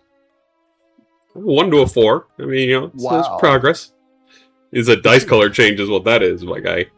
I'm climbing the ladder. So, Mira, you notice on the music box, carved all around it and on the bottom, very small script are names. There's a whole bunch of names. Maybe 100 smattered on this smaller music box. Do I recognize any of them? Oh, yes, you do. As you start looking over some of the names on the top and bottom sides of this, you see Valcrest. You see all of the name of the staff. You see some of the names of the people that you have heard from the cultists as you've kind of gone through this quest, of Maria, of Elias, all these other people. And it's all starting to click that this music box is sort of containing them. Which, as you kind of are looking over this, the door, which is open behind you guys, you see a presence standing there behind you. You see the presence of Lady Valcrest. I look down at the floor where her body was. It's still there. She takes a deep breath. You know, that wasn't very kind of you. And she looks over at the Church of the Empty Soul member. Would you like to live with me, with my family, forever? So you can learn a lesson. And he kind of, like, shudders. He backs up a little bit. He's like, you witch! Leave me alone! She turns to the rest of you. And now you all have seen what's happened here, and I'm sure you have your moral obligations. I could just say if you would be willing to turn a blind eye and let this go, and I will still pay you. I don't know I think about we that need one. to do a huddle. Is this a moment where we say, not my circus, not my monkeys? Thank you for the paycheck. Ma'am, can you give us a second? Group huddle. Yeah, hang on. We'll get back with you in 1 second. And we're clearly within earshot of her. She kind of twiddles her fingers, and you can see she's gently floating off of the ground right now. Oh, that's creepy. Yeah. We can't just leave people subjugated forever. That's kind of wrong. Yeah. Plus, The I vision, feel bad because I killed 2 of them. Cold blood. The fact that we apparently saw her feet get her. She's literally off the ground. Yeah, it's kind of weird. Yeah, it's definitely not normal. She's definitely like, really pretty and hot, but like it's kind of weird. Yeah, but like Always be aware of. Spontaneous. Yeah, be wary of situations like this. All right, I think we do the right thing. I hate to say it because I could really use 3,000 gold pieces. well, Agreed. if we deal with her, we could always take those gold pieces instead. Yeah, she's got it around here somewhere. Yeah. I look back at her to see what, like, if she's still She's just kind of batting her eyelashes at you. She is being oddly patient. Maybe we should go with her. I don't know. She's kind of giving us free reign over her house. And it's kind of weird. Yeah. She kind of that's you could probably assume she wanted you, or kind of understood that you would find the answers anyway. Yeah, she was hoping that we would turn a blind eye, like she said. I mean, we could always ask why. Yeah. Why don't we do that? Yeah, let's do that. Yeah. Yeah, I'll turn away from the group huddle and I'll just kind of, for a moment, like, so why? I mean, I'm sure in your time here being an adventurer, you have noticed a feature or two about some of the people that have died. Their souls lifting out of their body and fleeting into the distance, taking new form later. It's curious, isn't it? Have we noticed that? One of the first ones that comes to your mind is Derek. When he Oh, died, his soul fled into the distance, coming back as Yeah. a fire genasi. right. Reincarnation seems to be a possible thing in this world. But what I is the wouldn't know point? anything about that. What is the point of reincarnation when you don't learn from your previous mistakes to grow from? So I then- think you should keep your soul intact. Take a new form physically that remembers. That way you can learn from your mistakes. Yeah, but then why subjugate them? I did not subjugate them. My family has come with me through generations of their own agreement. The other people that have happened to die on this property also have fell, unfortunately, to the music box. So only people that die on the estate get trapped in the music box. Wait, so that was just kind of an accident, and now these people are just kind of stuck here forever? Yep. Can you not just, like, let them go? Yeah, just let it go. She will say, the downsides to necromancy is it tends to act as a trap when you designate an area. Anyone who dies gets trapped within the soul jar.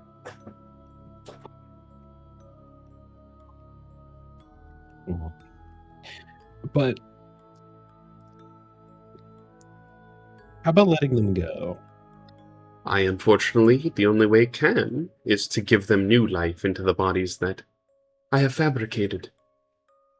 My older attempts were not as grand. They are not as functional as some of the new ones, including my own.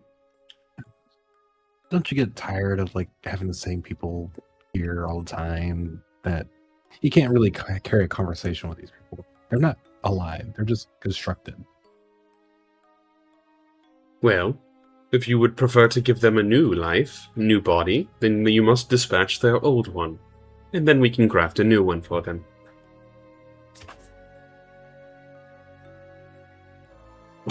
We just, like, take them off the property and then kill them, and then they would just kind of That's be fine. free? You might assume that might work. I want everyone to Then why make. hasn't she tried that? I want everyone to make an Arcana check too.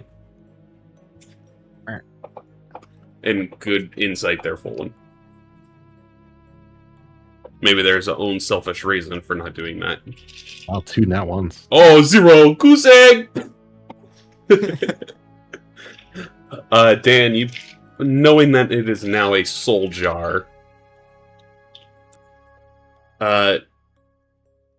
you would probably assume if you destroyed the soul jar, it would also free everyone.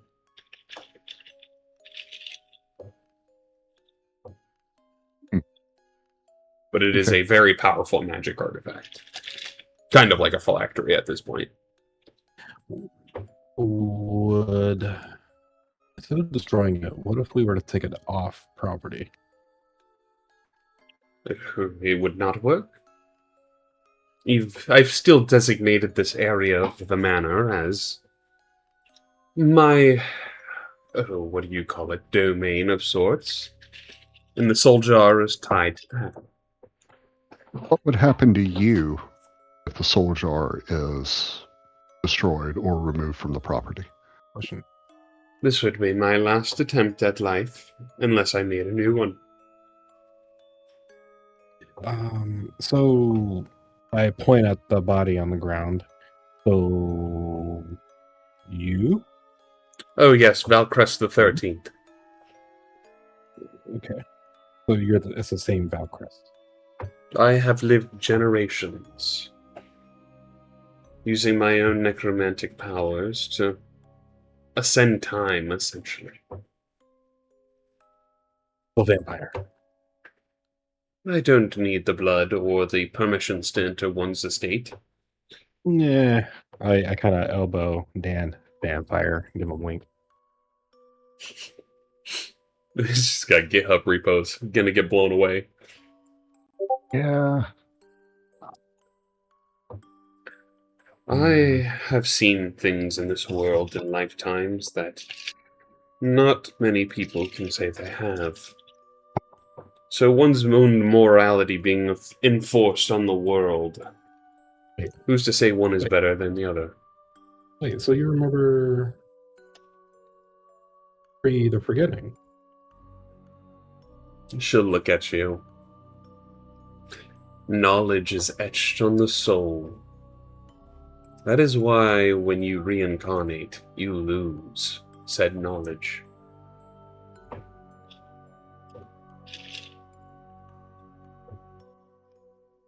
Second, that doesn't make any sense. If it's etched into the soul, and reincarnation is just moving the soul from one body to the other. Is it really for this world, though? It's taking a new shape. It's kind of like in, I guess, a lot of these reincarnation stories that I read, like ReZero or something. Like when Subaru dies, does that world keep going? Sometimes, yeah.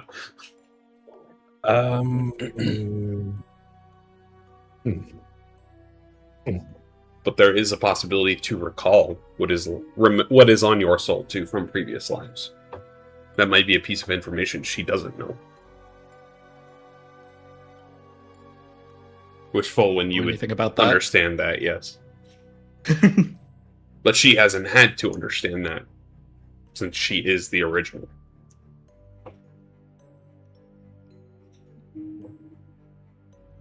So,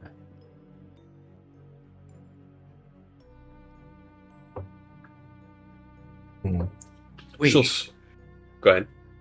because I've had past lives and I remember them, I know information now, or I can find information now of pre-forgetting. I mean, you have already, yes. Your most recent one, goodness. Table that for later. Your most recent Asian-inspired one was pre-forgetting. We'll say that. Table it for later. And was our overall goal to essentially figure out what happened with the Up to you. forgetting and whatnot? Oh yeah, overall goal, yes, is figure out why it happens, because it seemingly happens often.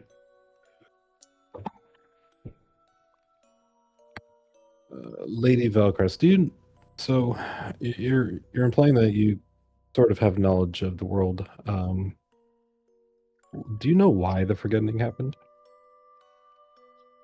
What caused it? She thinks. I haven't studied that deep into that element, or why it happens.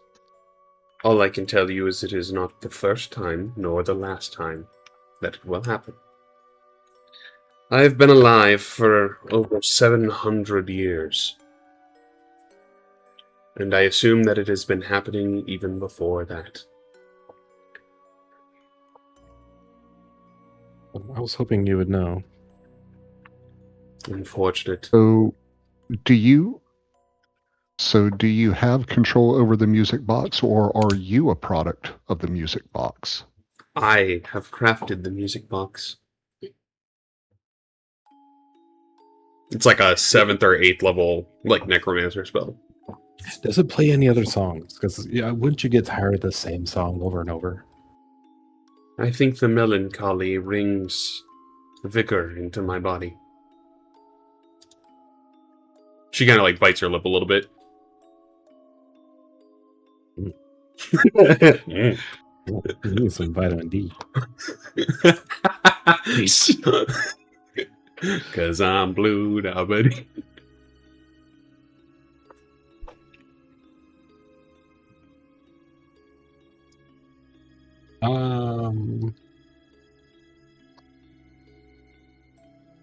You are very complicated, Miss Valcrest.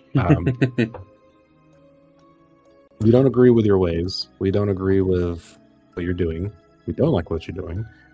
But you do provide a lot of insight and possibly are a great resource for this world. You know you are not the first person to call me complex. I take that as a compliment. Who's the first? It's been so long I can't even recall.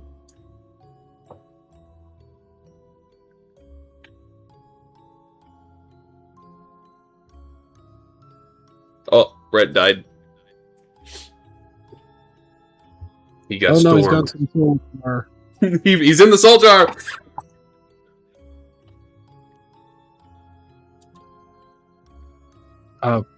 Also, Miss Valcrest, would you mind not hovering? It's kind of weirding me out. Oh, I apologize.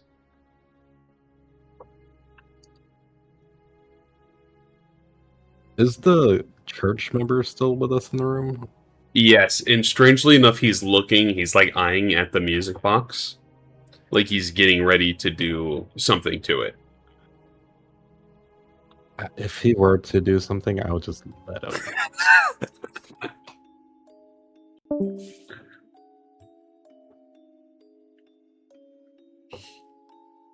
You see, he's kind of like eyeing it, and he's waiting for like his pristine moment. Yeah. And he dashes over with like a sword and smacks onto it, and the sword breaks. Ah. And she'll just exasperated. They never learn, do they? Mr. Church member, you're supposed to use like a really strong, like magical item, not just any other sword or anything like that. He'll start screaming and pleading, "Free my family! Let them out!" And he'll begin casting a magical spell out of it. And then Hang on. she'll just snap her God fingers. And you'll see him lock up. Oof. Read the room. They never learn.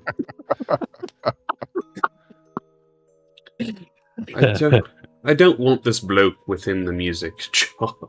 The music jar. The magic jar.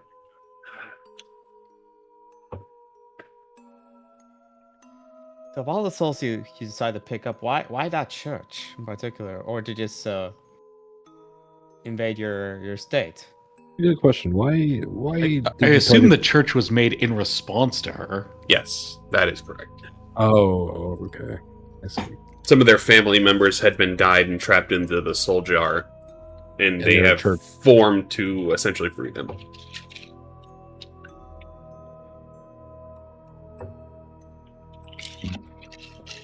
All right. So now that I'm back, I got trapped in the Spectrum music box there for a moment. Do. I think we destroyed the music box. Yeah, it's probably for the best for these people. Well, I mean, if two options. Well, Fireball so and shatter. before we do that, Yes. if you don't want people trapped here, why haven't you done anything to let them go? Because I cannot. I mean, what have you tried? I mean, I selectively cannot let them out of the magic cage. The soul cage, or the magic jar, or the soul jar, whatever you would like to refer to it. Well, I mean, if they're the only way they get trapped is if their soul is released while they are within the effect of the soul jar, couldn't we just kind of lead them away and then release their soul from the bodies? Yes, would you like to take them elsewhere and dispatch them?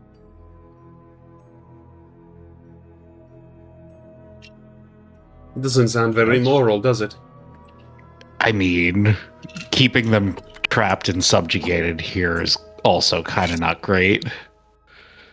They have the option to free themselves too if they were to not on the mana. I mean, do they know that? Have you told them they have this option? Yeah, frankly, no, I have not. But if they truly hated life, wouldn't that be an option? Okay, can I do an insight of like Make an insight check.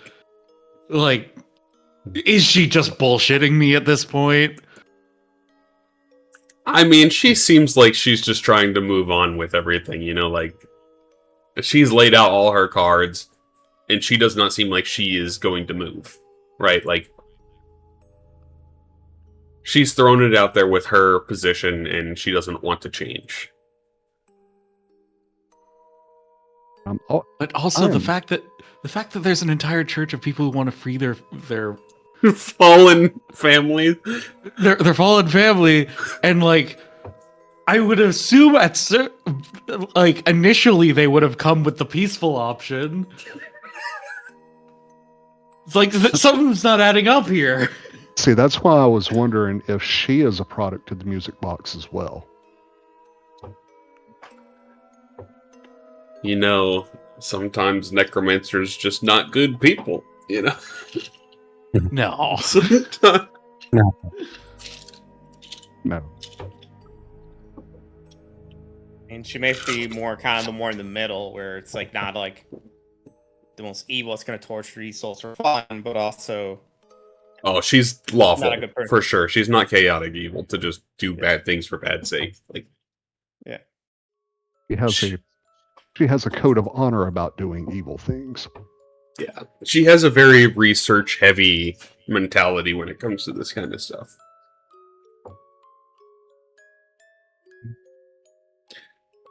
She will turn to you all. Would you all care to see how it works? I'm Not good. particularly. I'm not. I'm good where I'm at. I don't need to investigate it any further. But thank you. I do appreciate you asking. It's going to make me feel better about the decisions that I make here in the near future. Well, can I ask you all a question? How much stuff have you seen since you've been adventuring? What secrets of the world have you learned?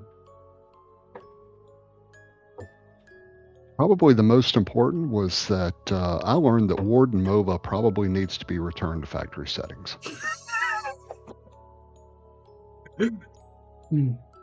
Interesting. And we learned what a chainsaw was. That was kind of scary. In an elevator.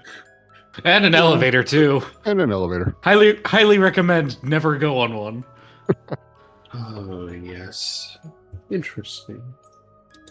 Have you learned anything about reincarnation? Particularly. No.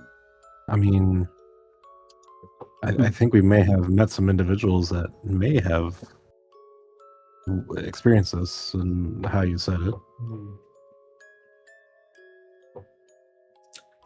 You know, in my days being alive, I have met some interesting individuals. I mean, you are up there with those individuals. You know, one of the benefits of a soul jar is when their soul has passed and is contained within the cage, you can learn anything from them that they knew in life.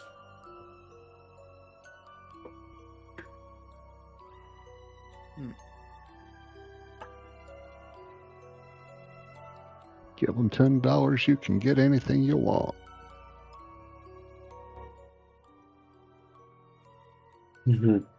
She'll just kind of smile. I've met archdemons and deities and archangels alike, but none of them have been as interesting as some of you all. Morality conflicted. Humans are interesting, aren't they? Indeed. I mean, I'm an elf, but Humanity, you say. still an elf.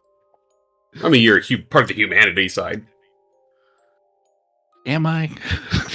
She will say, That feels a little racist. humanity just like personhood.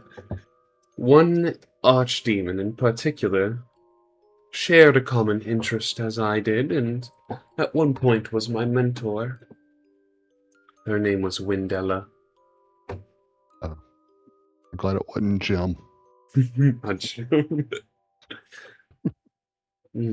She taught me a lot of what I know. Is this Wendella, she's still around? And last I heard, she was heading someplace colder. Whatever that means.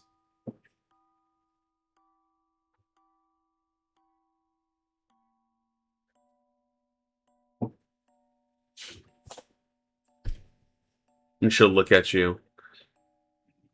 I think it is getting quite late at this point, so what do you all say?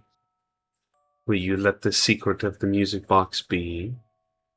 I will pay you for your time, and we can go on like nothing happened. Or would you like to become part of the experiment? No, thank you. Those are the only two choices you're giving us. Actually, Lady Valcrest, I have changed my mind. I was something just occurred to me, and I would like to inspect the music box. Inspect it. Yes, I'll walk over to it. As you do, there's still the paralyzed church member that's there. Okay. She's just going to snap her fingers, and you're going to watch his soul get ripped out of his body and fly into the music box. And she will say, "Be very careful." And she'll just smile. All right. So I'm gonna. Lastra, that was not very nice. Yeah, I'm going to pick the music box up, and I want to inspect the outside of it. I want to see are the names contained on one side, or are the names contained on all the sides? All around. Top, bottom, sides, and it's kind of like a rounded shape, almost like a carousel. Okay. This is what I want to do. I want to take the music box. I'm going to close the lid, and I want to turn it upside down and run my finger across the names as I'm reading the names, and I'm just going to immolate myself and everything in the room with a fireball. We're doing this.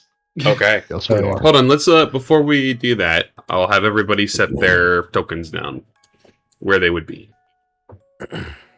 That way we can see the effects of the fireball. This room is fairly large, so and Lady Valcrest would have come into the door. That's not her at all. This guy's dead. I would have been by like her dead body. She would have been by the music box. So that works. Put her in there. Where's the church guy? His dead body is also by the music box. Oh, is he dead? I thought he was just like paralyzed. Oh, his soul got ripped out. She has an ability to remove one's soul from their body, so she used that on him. Cool. What a fucking boss ass move. Boss move. The question is, since we saw it, do we know if she can do that like infinite amount of times, rapid succession, or? I will tell you, it did not seem to be a spell. Or I guess a more so spell or ability. I mean, we can always test the limitation of it by bringing the other guys up here. For D&D's sake, it is a recharge ability. Okay. And considering we've had a long conversation, I'm going to assume it's probably been recharged. Oh, yeah, it's fine. So Uh, go hang ahead. on, And, I'll, go ahead. I was going to say I'll be right back. Okay. Sorry. Dan, go ahead and roll 8d6. A D6. 8d6, the damage of the fireball. Oh, okay. Okay, I will mark that down.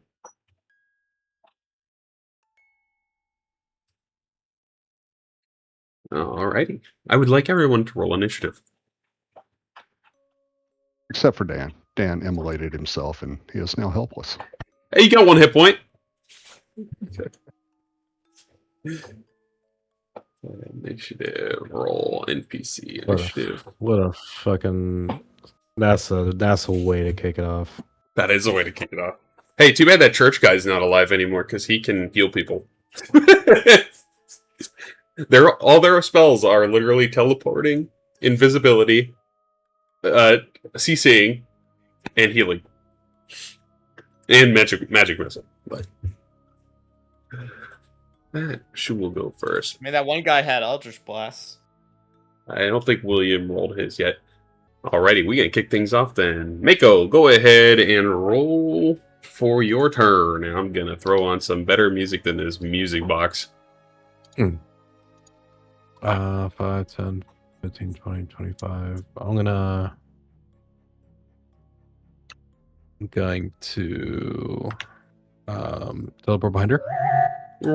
Here's the one that Lewis liked earlier. It's my favorite as well. Hit her. It's a great sound effect. I made an hour-long version of this. Oh, that hits. Cool. 4. Ooh, this kind of slaps. This is one you liked in the other collab one. I made a full hour one of it because I like this one too. Second one misses. Oh, I was flanking. Oh, Yeah. shit. Hey, flanking. It rolled. Okay, It rolled advantage on the first one, I think. so second attack. So I did 2 That's attacks. That would be 1 with advantage, and then second attack with advantage. Okay. Yeah, let me put the flanking effects back on now too. Cause see, it has that on there. Okay. Let me make sure they're on. I am going to flurry blows, unarmed strike with advantage. Oh, the flanking's already turned on. Sweet. That is okay. 2 15s, 2 7s. Wow. That's awesome. The 22 hits though. And then I Okay, she can't do anything with the reaction yet. It's all good. I actually was about to use my open hand technique to impose that she can't take reactions until the end of my next turn. No reactions. No reactions. Okay. And then 1 last flurry blows. At advantage. Her one reaction she has, she couldn't use anyway until the start of her turn. Okay, that is my movement. My action, bonus action. I'll stay put here. That'll be my turn. Alrighty, Mira. I was reading some of the stuff that she can do. Alrighty, Mira. She'll smile to you as well, Mako, and be like, you know, it's dangerous to stand this close to a puppeteer master.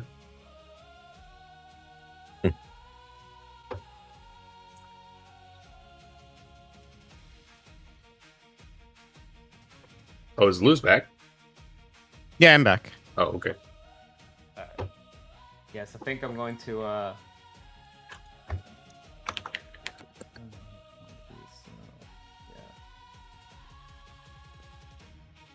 Yeah, I'm gonna do it. I think I'll use my bonus action and do a second level branding smite.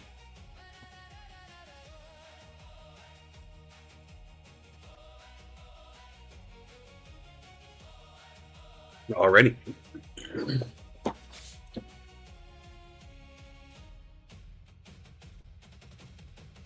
I shall see to attack.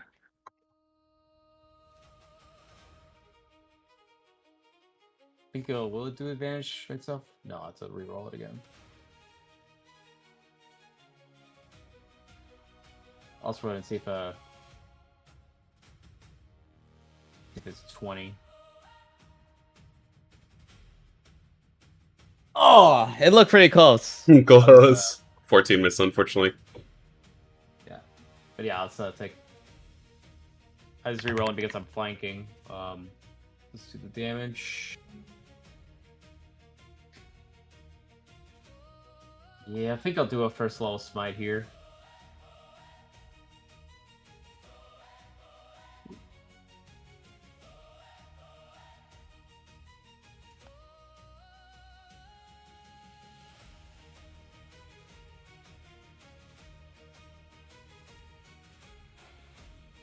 Did it do the... Do the what? Did it do the radiant damage? Yeah, okay. But yeah, 2 radiant damage, 2d6 Yeah. slashing damage extra for the fire. Yeah, so now it's so now it cannot become invisible until a spell ends. Oh, you don't have to worry about that, my guy. Alright. Okay, now my second attack.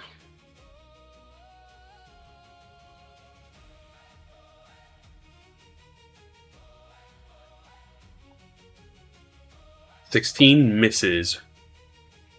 You see, you kind of like hit on her and it glances off due to her enchanted body.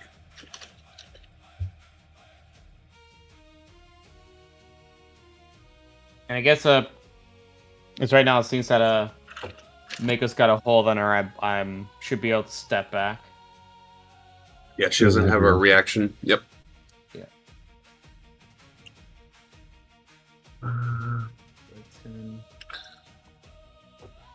You know, I completely forgot she had these. 25, and you're like, Dan, you need some help messing up our music box? Yes, I do. Alright. Well, I guess I'll have to do it in the next turn. We may not have a next turn. Is that your turn there, Mira? Yeah, so I already did a bonus action, did my action. You know, Dan fucked up that music box, so... It starts to slow down. It's like the ding, ding, ding, and it's like... Like, it's kind of fucked up right now. So at the end of your turn, she doesn't have reactions, but she does have legendary actions. So she is going to do a threat attack. It's called a soul threat attack. So you see her kind of flick her fingers towards you, Dan. And as she kind of like flicks her finger towards you, you see like a thin silver thread fly towards you. So, alright, she'll roll to make an attack. Can I use a shield spell to block that? You can choose after the roll if it will help you. If you use shield, would 24 hit? Oh, a second. 24. Yeah, plus 24 5. would still hit. Yeah. Okay. 24 So would still hit. Probably want to save her then. So she flicks this thread, which hits you, and it attaches to your soul. So you fall unconscious here, and this thread is tethered now to your soul. So I think everyone would see this faint little line that kind of goes between Lady Valcrest and Dan. That will be her legendary action. Full one. So Dan's soul has essentially been tethered. It's He has Would- the would he- threaded condition, which is a new condition. the what condition? It's a new condition called the threaded condition. Would healing him potentially help him out here? I mean, he's got full wounds, I guess, but It'll make him not be unconscious and dying. yeah, okay. Bonus action, I'll do that.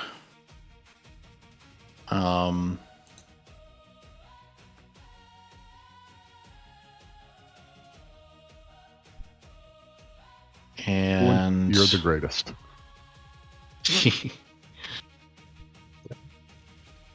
And then I will.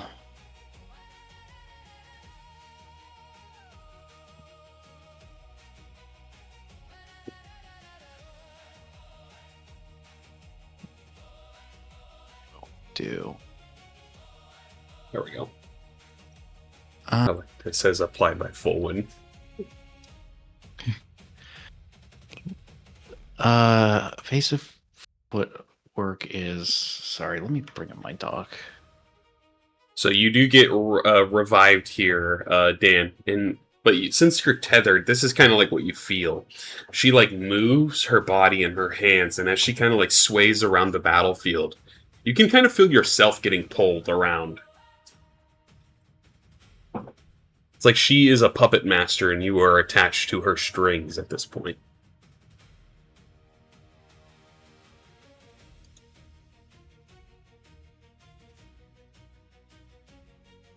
Just double checking something up. Oh, you're good, man. Okay. So I'm going to use a superiority die for evasive footwork.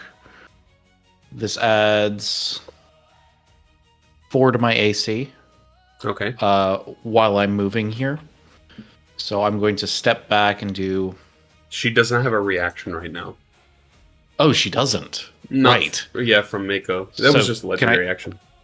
Can I take that back then? Of course, yep. Yeah. So then I will step... God damn it. I'll step back 5, 10, 15, 20, 25, 30. 35? I believe my speed's 35, right? Yes. And I will target her with my bow. And action, I'm going to... She turns and looks at you full wind, and she turns her head like a complete 90 degree. And you hear her neck snap a little bit, and then it cracks back in place as you shoot her with a nat 20. Yeah, and then I put an arrow in her face. Man, it's unfortunate that she does not have her reaction, because she could have given that to someone else. Fun. I'll do a distracting strike on her. Okay. So that is a superiority die, distracting strike. This adds that to my damage, and I'll wait to put this on her. But the next roll against the target by an attacker other than me has advantage. Okay. And I forget, do the bursts or do the arcane shots I have to call before or after I hit? Before. Okay. Except that's fine. for the curving shot or whatever, the one that lets you re-roll on someone else. Okay. You should have curving So- shot now, but she's the only bad guy, so. Okay. So then this is my first shot.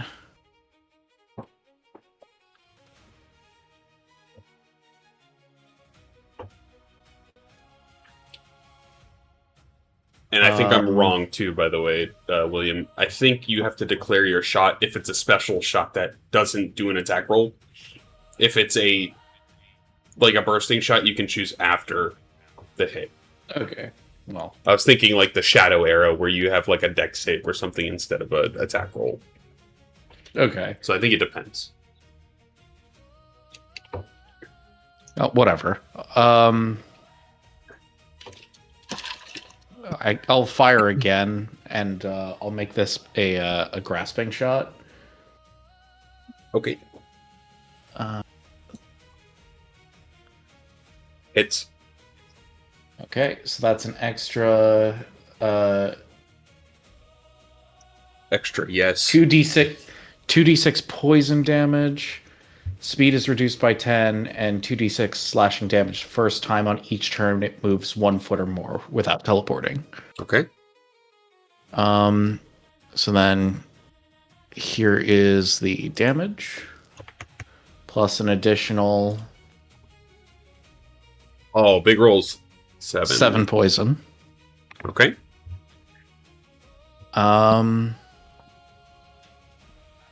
Yeah, and I think that will be my turn.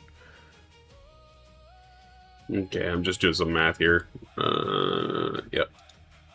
Oh, All right. and I need to put this on her. Alrighty. And at the end of your turn, she is going to use another legendary action.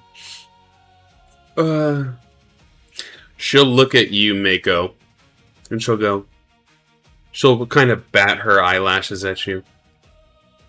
We can spend eternity together. Pretty to look at, but Listen to this whore. Or you can become my plaything. She'll stab you with the thread.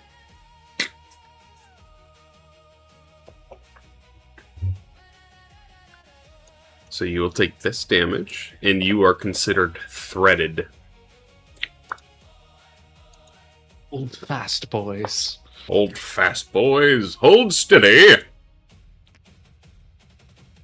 Dun, dun. We'll do it after her turn.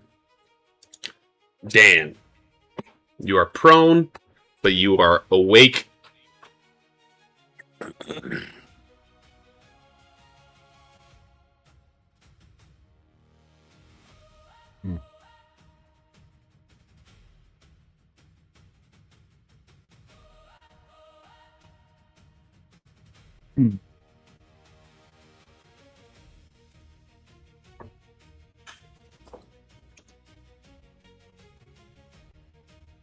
Do I still have the magic, the music box in my hand? Yes.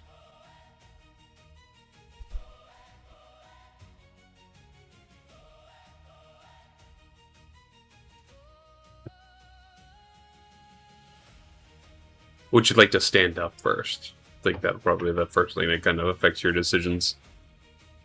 Unless you just want to lay down on the ground with it.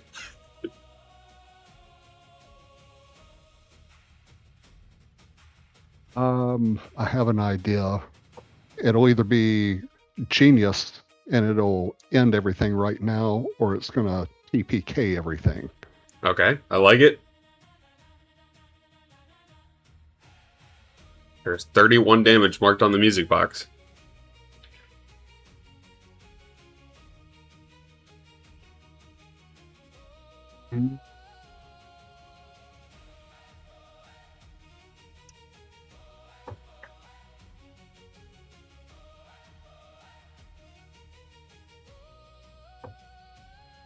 Hold on. What have I got? Got 1/3 level spell slot. All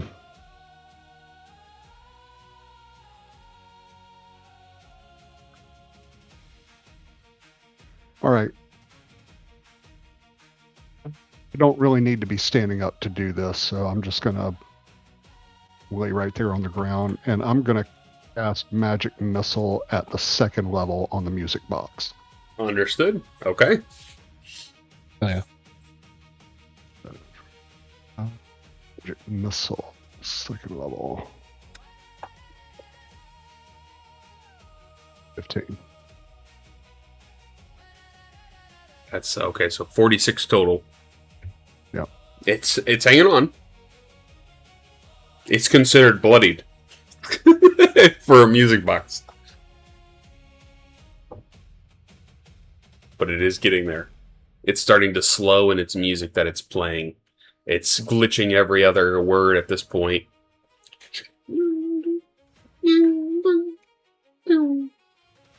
Right. Now I will.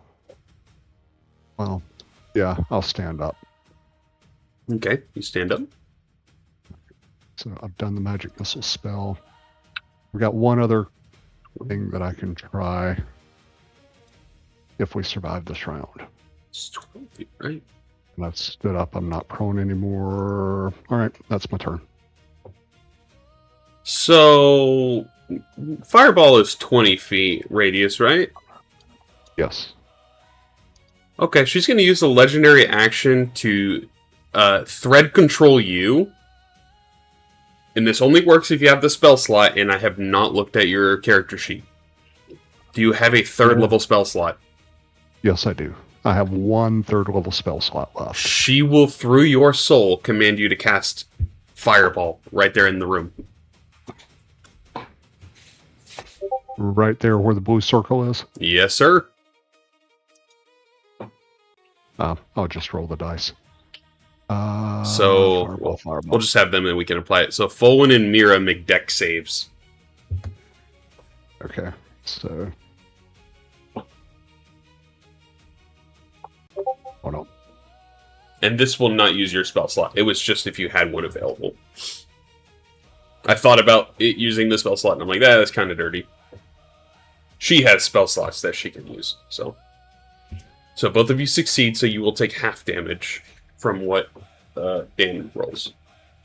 Well, Yeah, in a way, it's kind of using Dan as a proxy caster. Correct. Because he is threaded.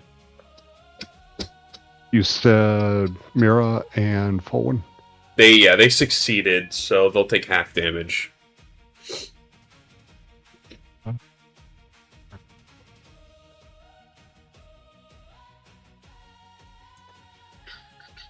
Fireball. Right there. Boom. Big rolls. Oof.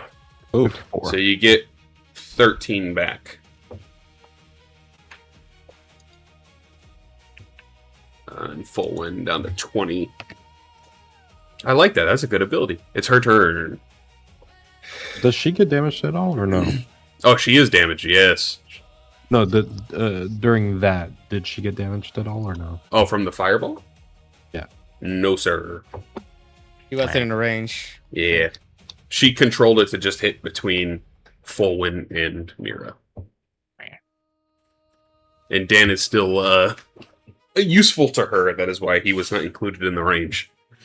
So it'll be her turn. Who would be a good puppet? We're going to try for Folwyn. She's going to throw a thread towards you, Folwyn.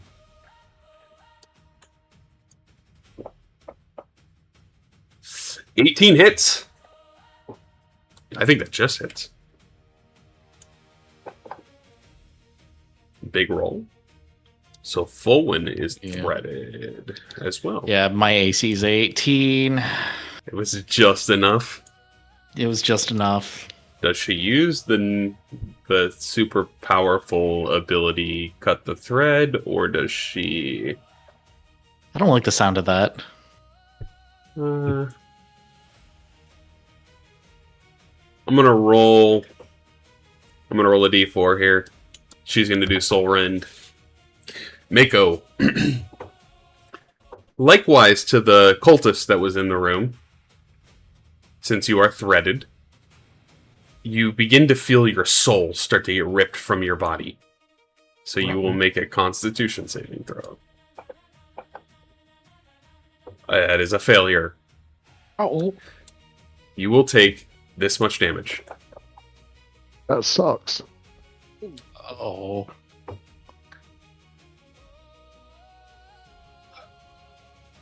Going in this little jar, guys. Lady Valcrest regains 20 hit points.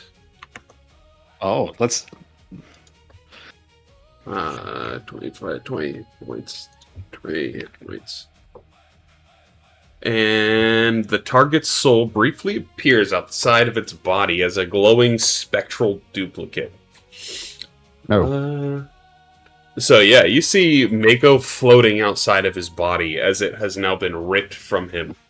Mako, I need you to make a strength saving throw as you are now being pulled towards the music box. Okay. I will let you know what happens on your turn. Okay. Hey. Hey, Mako, it's your turn. Ah. It's like a vacuum. You're being pulled, and you're getting closer and closer and closer to the music box.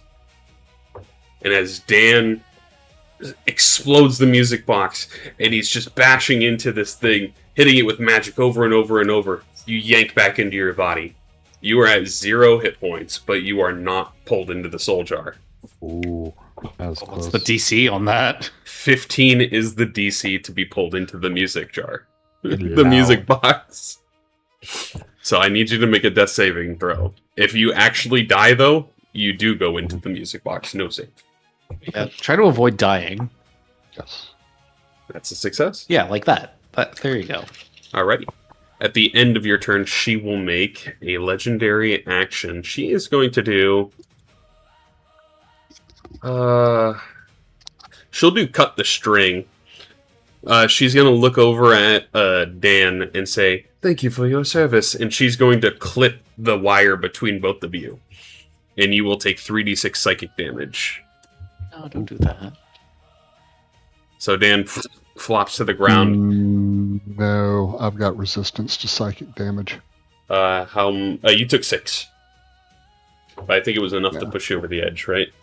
Oh, son of a bitch. It did put me over the edge by 2. So you are not dead yet, because the one attack, the Soul Rend, actually kills the target if it hits 0, and then they get pulled in. In this case, you are just unconscious. So you'll be subject to those saving throws. So, Mira, you have 2 allies unconscious.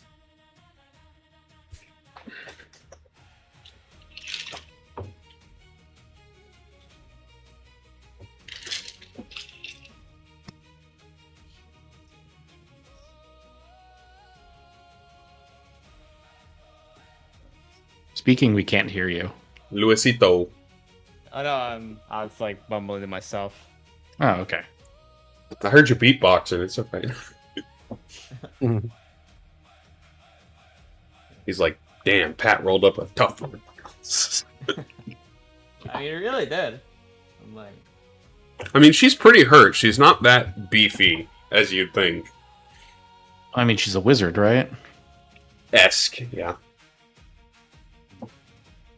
Wizards ain't known for being beefy. If you merge an automaton with a wizard, this is probably what you get. So a warforged wizard. Effectively, yeah.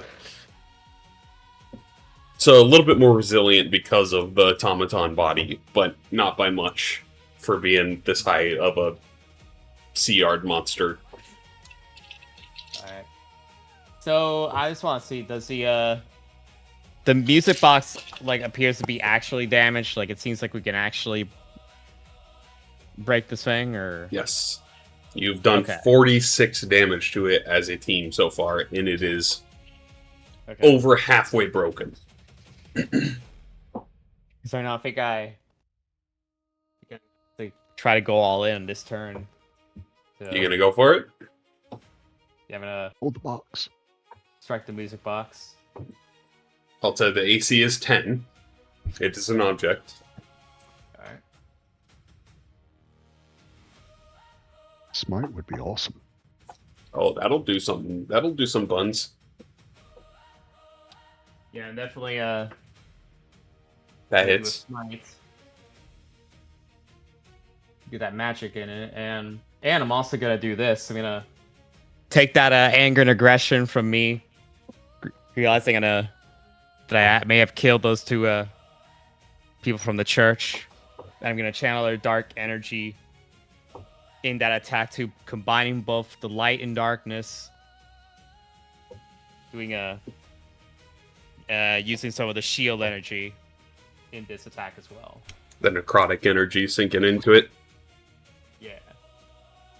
Alrighty. I think you could do it here. Depending on what you roll, you could probably break it. Wait, I guess it didn't do the smite. You need the 2d8. Yeah.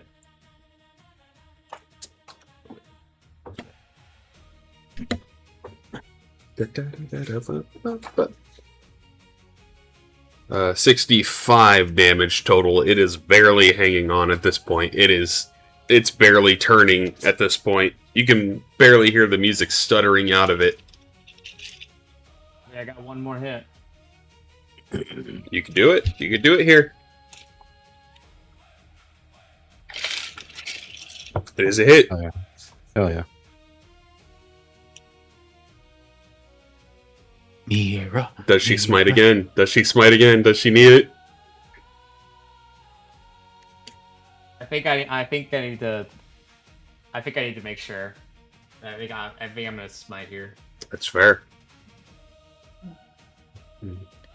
Yeah. Boom.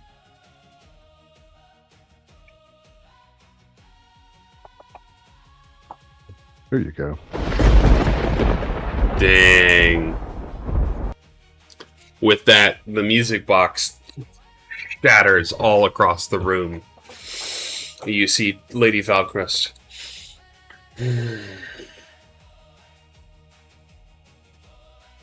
You can kind of hear downstairs, it falls quiet.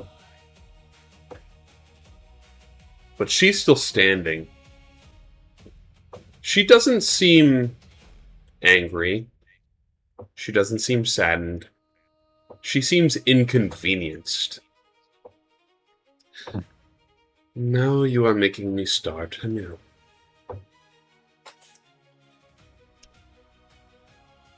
That was your actions there, Mira. Well, I do have bonus action left. What will it be? There are a lot of options.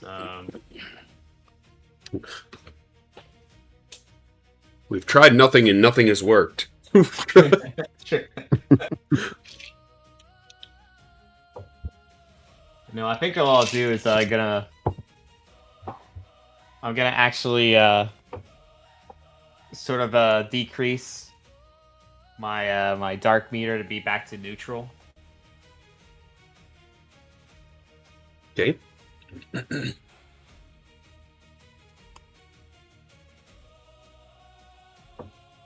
So that way the dark energy has been released back to full balance.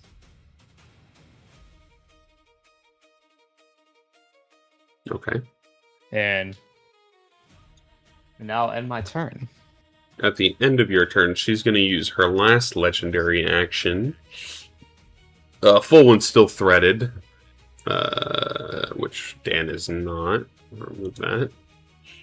Full one, you have 35 movement. Yes. She is going to move you a little bit closer. Half.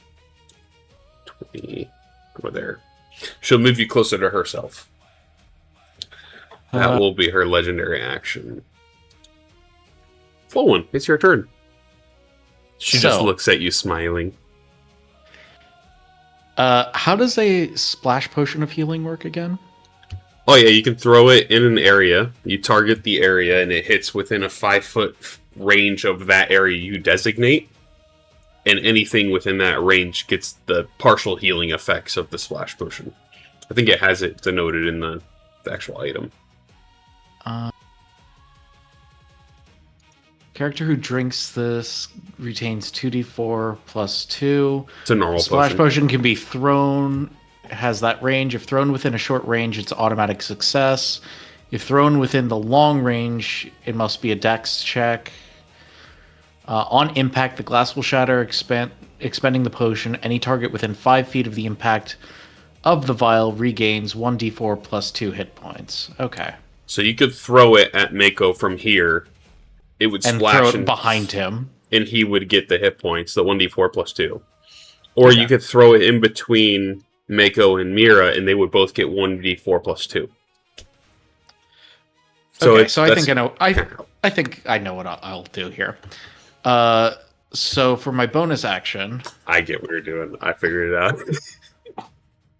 I'm going to Healing Word Mako. Yeah, that's what I was thinking. That's smart. And then for my action, I'm going to throw the Splash Potion of Healing. And I'm just going to mark that in my inventory. What is this position you're designating? In between Dan and Mira. So that is like 25, 30 feet? It's 25 feet. I still have movement. So you could move first if you would like, and then it wouldn't be subjected to a roll. Yeah, I'll do that. One sec. Lady Valcrest will say, "Why are you leaving me? We're gonna have such a grand time together."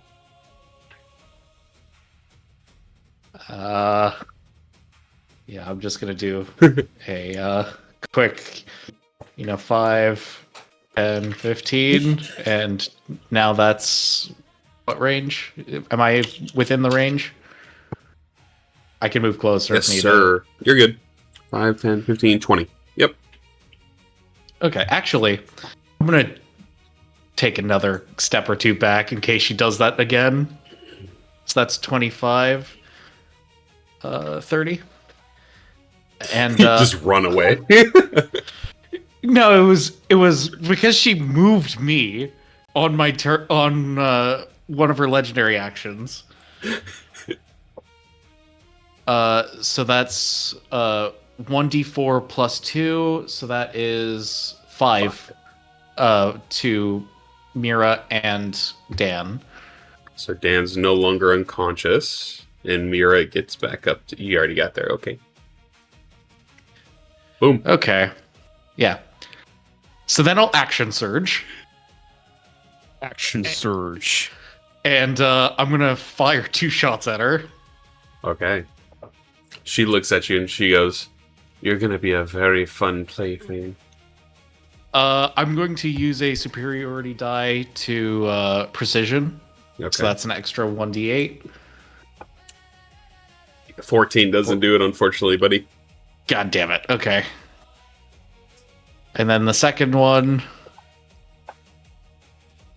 18 just hits. That is the number.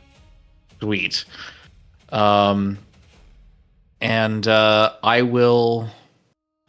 I'll make this a distracting strike as well. Okay. And then do this. That's pretty good damage. And then that puts this. And that will be my turn. Okay, she doesn't have any legendary action, so it goes down to Dan. No music Right. box anymore. It's shattered. Just you and her. And you I'm are gonna cast prone. banishment. Okay, I'll stand up, and I'm still gonna cast banishment on her. Yes, sir. Valcrest. And she She failed. barely I think. succeeded.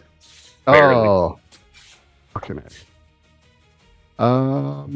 It's a good try. So the other question is, drinking a potion, is that an action or is that part of my movement? Movement. Part of my movement? All right, I am gonna drink that potion of superior healing that I've had. That's like all your hit points. Yeah. Chug, chug, chug, chug. Which- That's literally every single hit point. You're full healed. All right. So that will be my turn. Alrighty. Down to her. She gets her legendary actions back.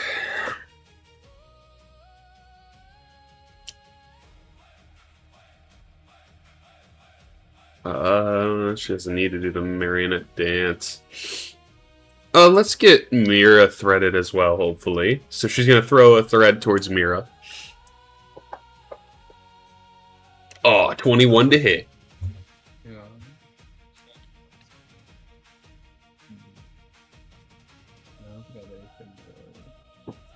Can't hear you if you're talking loose.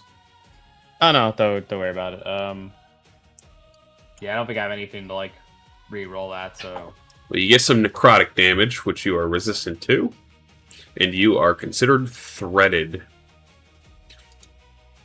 My effects back open.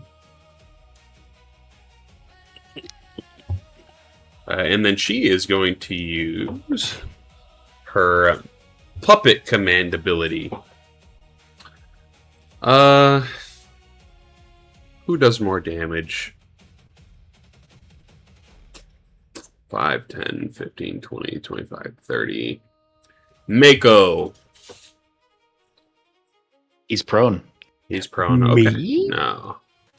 Mira, or am I going to do Mira or Fulwin? Flip a coin.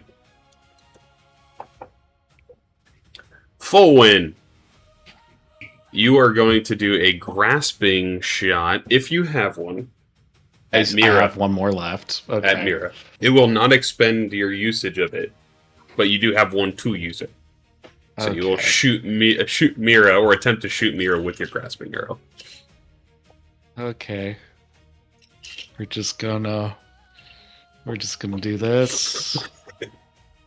Nat 20. Ah, 16 misses. Oh! Oh! Oh, You have curving shot, resist. don't you? What? You have curving shot, don't you? Do I have to use my maneuvers for this as well? No. Do you have curving shot, though? Where if it misses, it goes to someone else? Redirecting shot, I think is what it was called. Yeah, redirecting I'll shot. need to...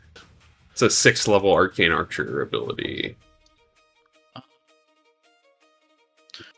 I gain an additional arcane shot option of my choice when I reach I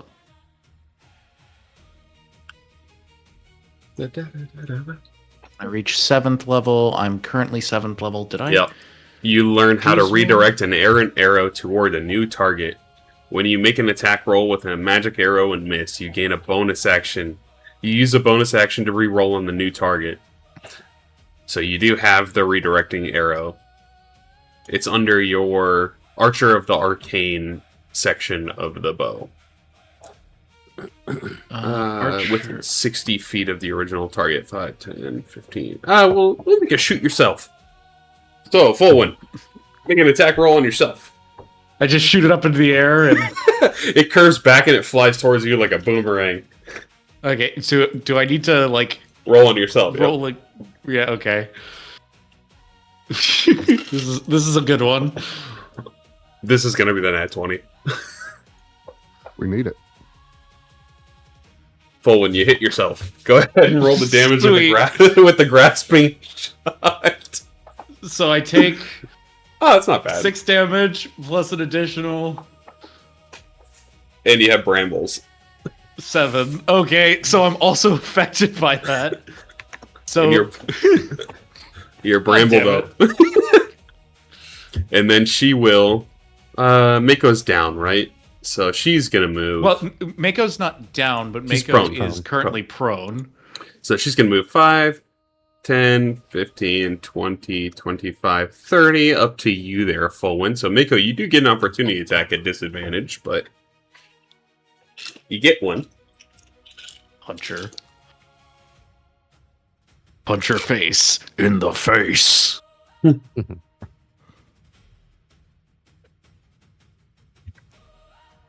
You taking the swing, Mako? In the face. sorry. Are you taking the opportunity attack disadvantage? Yeah, I'll take it. Disadvantage. Meow. Meow. No. Meow. Oh, sorry, that was advantage. What is this?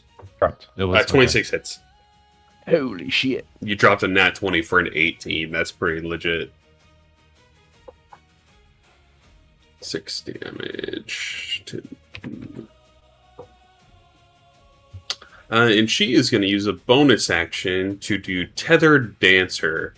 She magically restores part of her artificial body, regaining 15 hit points. Meow. Okay. That's illegal. She can't do that. She could do. She's actually healed 35 hit points off of you guys. That's crazy. Can't do that. That'll be the end of her turn. Mako, I will stand up. you stand up prone. Half your movement. Was you? What was that? 45. So I got 20. 5, 10, 15, 20. I will. Key point. Step of the wind. Okay. I think we're going to see her last ability she has maybe here. We're hoping for it. And that will give me advantage. 5, 10, wait, 5, 10, 15, 20. Yeah, okay. I will attack twice. Okay. We'll see here. If the first one hits, she's going to use an ability. Actions. Oh, that's why I couldn't find Are you it. gonna make him punch me? What do you mean? 19 hits. She's going to snap her fingers, and Full Wind's going to fly right in between the attack. So Full Wind will take the damage. Oh, Oh no. Oh, sorry, buddy. No. Full Wind yeah, takes. I believe I'm down. That was her last puppeteer ability. She'll go. Do I get the feeling I should do it again? No, that was her reaction. And also, there's nobody else nearby. They only have to be within 30 feet. Sorry, Poland. So sorry, buddy. Oh my gosh. Oh, that felt really bad. That felt really terrible. Also, I don't think you get advantage anymore. So, Just out of spirit. He's unconscious. yeah, I can't distract her, buddy. You already did. Second attack. Why was that 2 rolls? Roll one more. One would hit, one would miss. Let me just. Maybe I got to step away because the flanking. I don't know. This is weird. It doesn't say flanking for this one for some reason, but that hits. Okay. 4. In the face. In the face. And Would you like then- to use ability? Yes. I would like to attempt a stunning strike. Okay.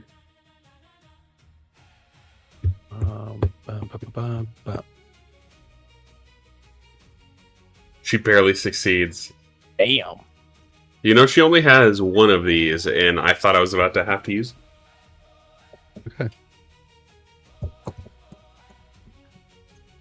Bonus action to. I thought you stepped into the wind. Yeah, I did. That's all my movement, my bonus action, my action. I think that'll be my turn. I think it's going to come down to some explosiveness here. Oh wait, did she take the Movement The damage. slashing She did damage? not. Go ahead and roll that. 7 extra. Okay, got it. Alrighty, Mira.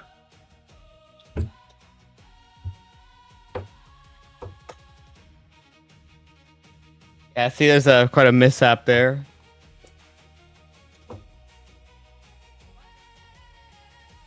Okay, I'm going to, I think what I'll do is I'll first off use my bonus action and add some dark power back.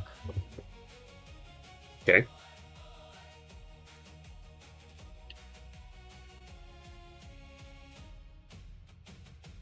Winning this, I can flank with Mako.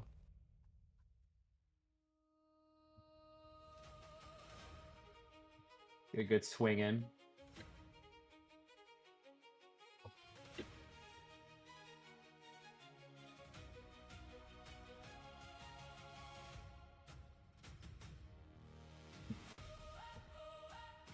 That hits. Would you like to smite? She's not even bloody yet. Yeah. Uh-oh.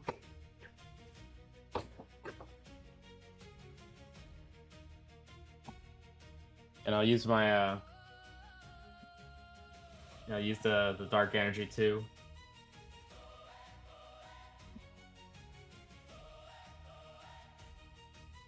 This is going to be a lot. Partially resisted the necrotic damage. But that still is a lot. 27. She's almost bloody.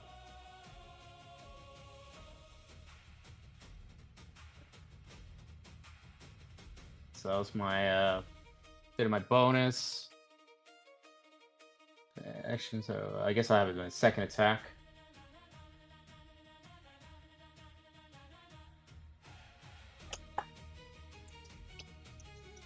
$24 hits.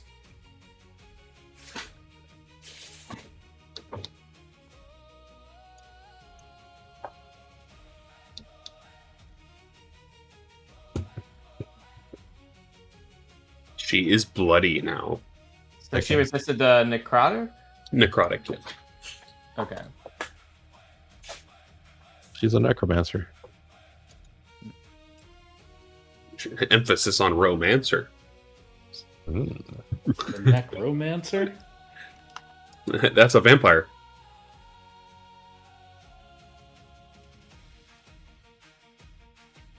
Reminds me of the pyromancer. The pyromancer. The Pybromancer. Oh my goodness, that was painful. That was really painful.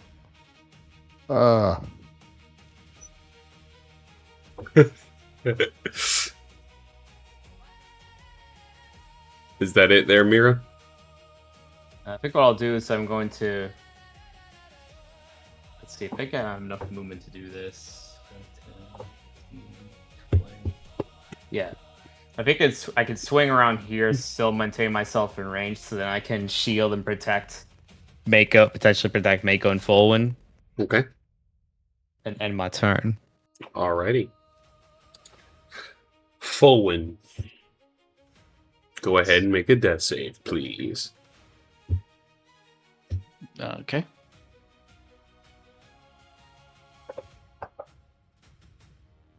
Okay. Cool. At the end of your turn, she is going to use a thread attack towards Dan. Because he is no longer threaded.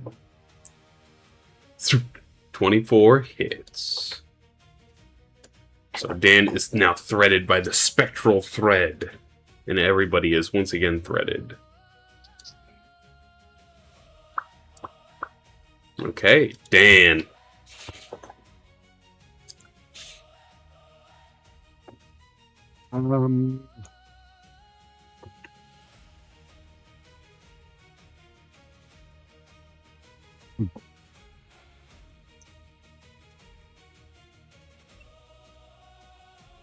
It's not going to work in this case.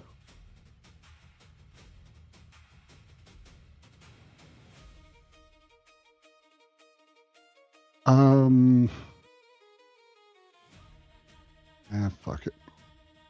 Let's give this a shot.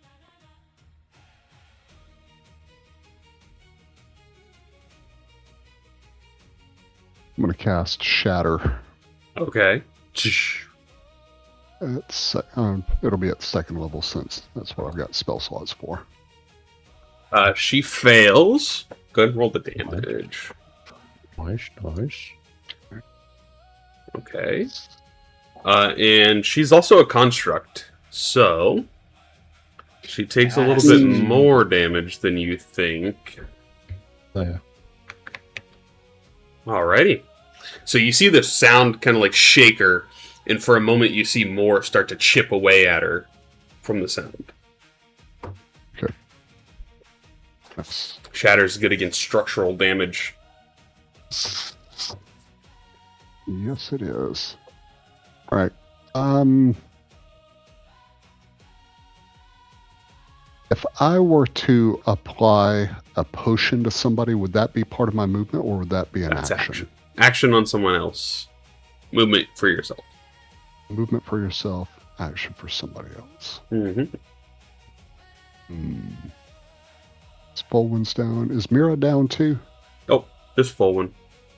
Just Folwyn.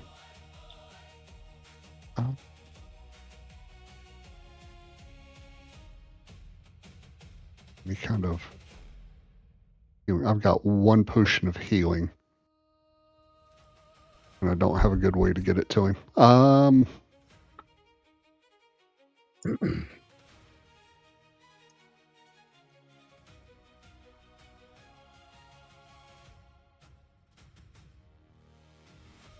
Right.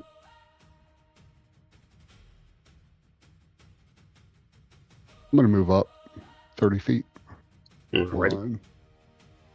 So that will basically put me there with her. All right, that'll Gotcha. be my turn. Alrighty. It's gonna be her turn. Ah, ever interesting. Everybody's come to give a hug.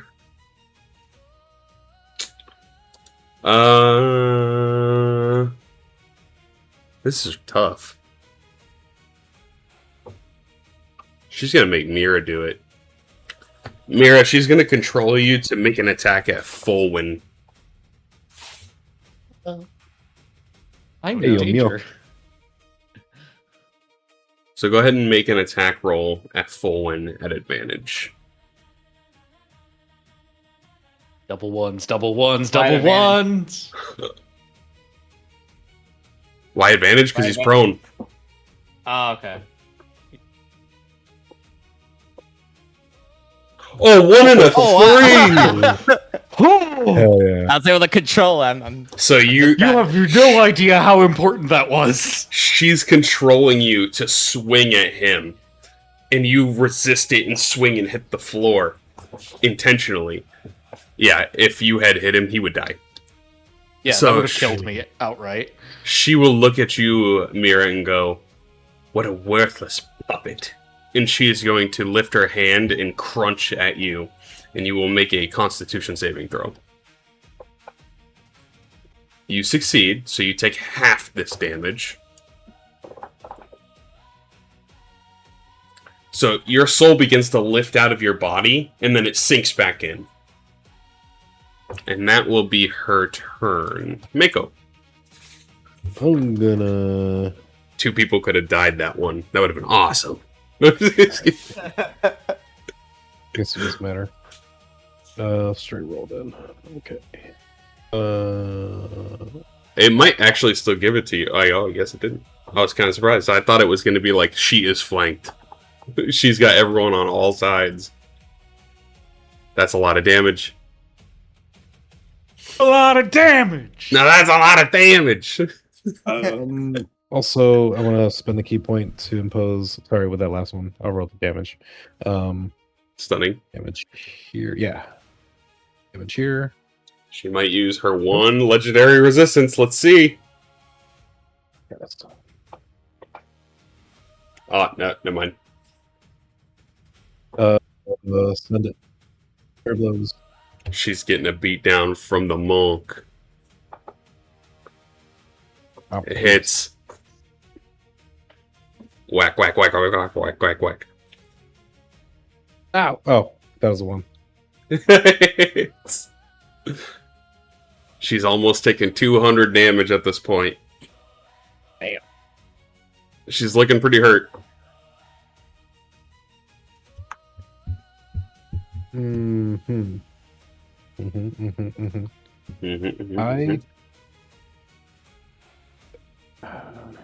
gonna stay put. That will be my turn. At the end of your Yeah. turn, she's going to use a okay. legendary action to control you, Mako, to attack Mira Ooh. with your staff. Ooh, okay. Here it comes. It's Ooh. I think I used the poison. good thing you used the poison. How does that feel? Do you have a key point to stunning strike? No, no, no, no, no, no, no. Wait, wait, wait, wait. That Wait, would wait, be wait, my wait, last wait. stunning strike. It won't exhaust it. You just have Oh, to no? use it against her. Yep. Okay. Not one. hang on. I'm gonna use my reaction to re-roll that save. Okay, you have to re-roll. Oh damn, you only need a 2. You literally only need a 2. I didn't realize that.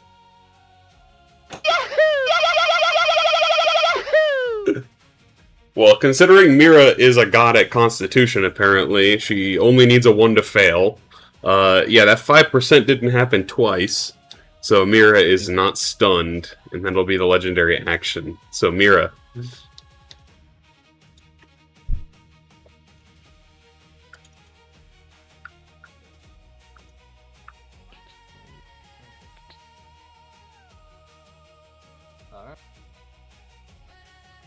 Yeah, I think I'm going to.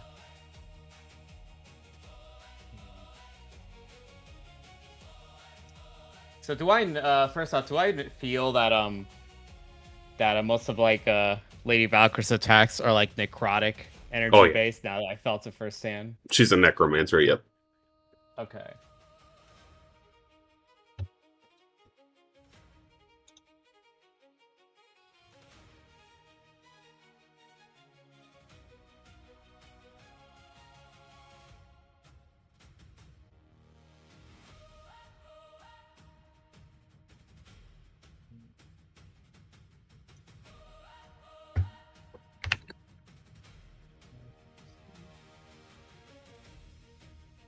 So, yeah.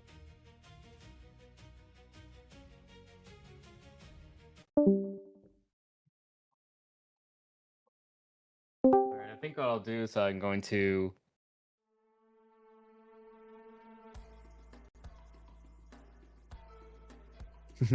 Change the song. The OG.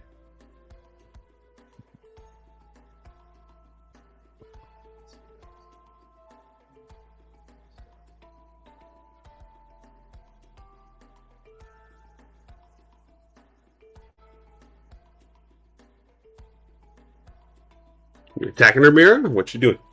You got flanking with Dan. But I'm worried about this, so. She's pretty hurt. Might. Smite. Yeah, I think. Smart. Funny enough, I can't smite. I'm all out of smites. But Heal you can't use it. But you can't use it against anyone else. So. Heal full one. That's Yeah, true. That's what I'm doing. I can't use no smites against nobody else. There's That's no a good more thing I smites to said- be had. Yeah, it's I'm trying to see how much healing you want to do with Fallen. You know, I was Like debating either Mako hitting Mira or Mira smiting Dan. I'm kind of glad I picked the one I did. I'm kind of. So I think That's just cool. It might be cruel, but it would have been funny.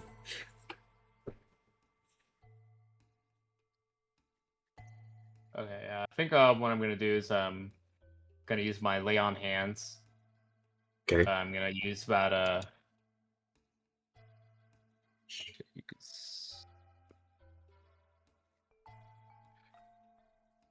yeah, I think I'll use about 10 lay on hands. She used one legendary action already.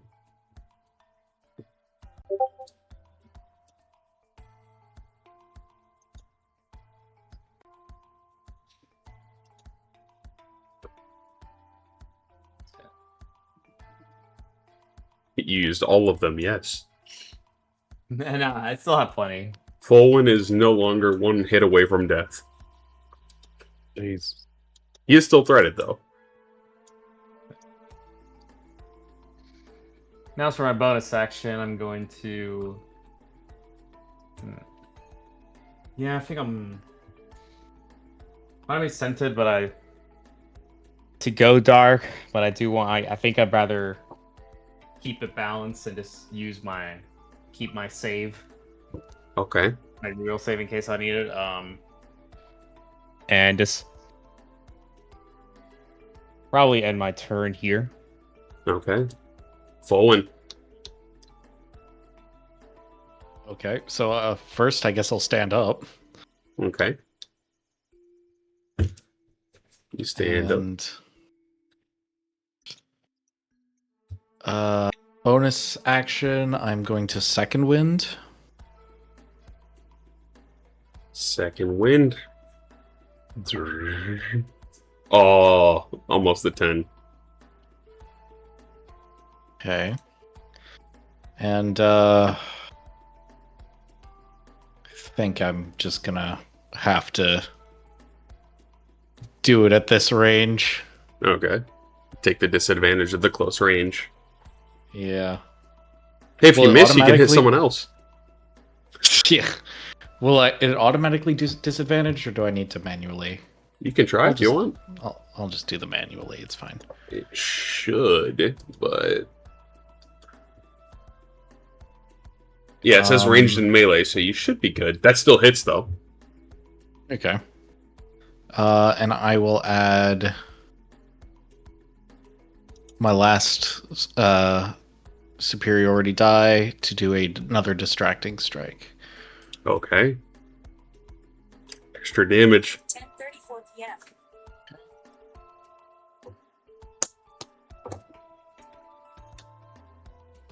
And then my second attack. She's looking really hurt. 18 just hits. 6 damage, okay. And then I also put this on her.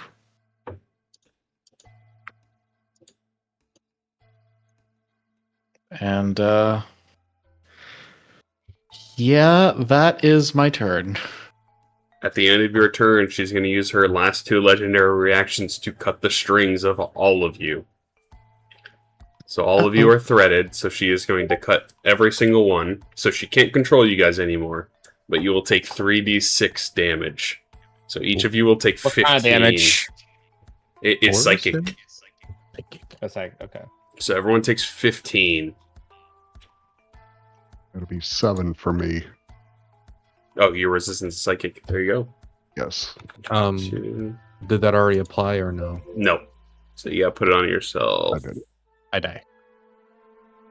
Mako drops. Did you put it on I yet, just Mira? applied it. Yep. I saw yours there, full one. Mira, did you put it in? Or I can drop it? No, not yet. You can drop it. Okay. Ah. So Mira's at 6. Mira's got 5 health. Full one's got 4. And Dan's got 12. That'll be the end of her legendary actions for the round. So Dan. She's looking really hurt. So there's a chance. She's not like death's door, but she's pretty hurt.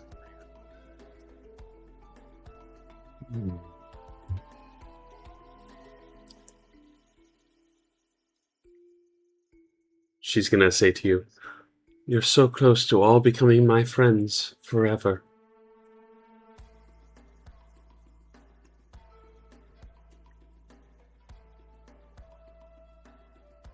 I'm going to expend 3 sorcery points. 1, 2, My man. 3. I'm going to get my 2nd level spell slots back. I'm going to cast Shatter again. Targeting just her, essentially. Yeah, it'll just be me and her. You could move down and put it on just the end of her, I could move 1 there. and then move it up. Yep. All right, that works. So you don't kill yourself. Uh, KYS. Yep. All right, In here Minecraft. goes nothing. It might come down to that. And that one. Yes, Oh, nat yeah, 1. baby. And that is, there you go. Times 2 damage. 26. She is barely hanging on. It's literally, she's holding on by a thread, quite literally. That's all I can do. This is going to come down to this last round, guys. Yeah, That's it, Dan? that's all I've got. So thankfully for you guys, she can only make 2 attacks a round. So she's going to attempt it. She's going to attack you first, Dan. And then she's going to attack a roll between Fulwin and Mira. Fulwin. So Mira is safe this round. So start with Dan. 15 hits. Unless you cast shield. Yeah, actually I will use a shield spell. Okay. Saves your bacon. Next one at Fulwin. 20. That hits. So Fulwin back unconscious. Yeah. All right, it's gonna come down this round, guys. I need Mako to make a death save. Yeah. No, I'm just kidding. Hmm. Alrighty, Mira, it's your turn. She's looking brutally on death's door. Her puppet form is starting to become recognizable as an automaton instead of a human, with how bad she's beaten up.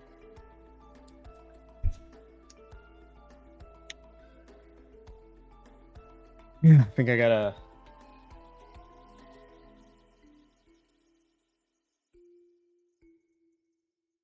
Yeah, I think I gotta do it. I gotta try to finish it this turn. This could come down to it. Flank with Dan. Stand to man. Oh yeah, before I might as well use my bonus action to fill the dark meter. Okay.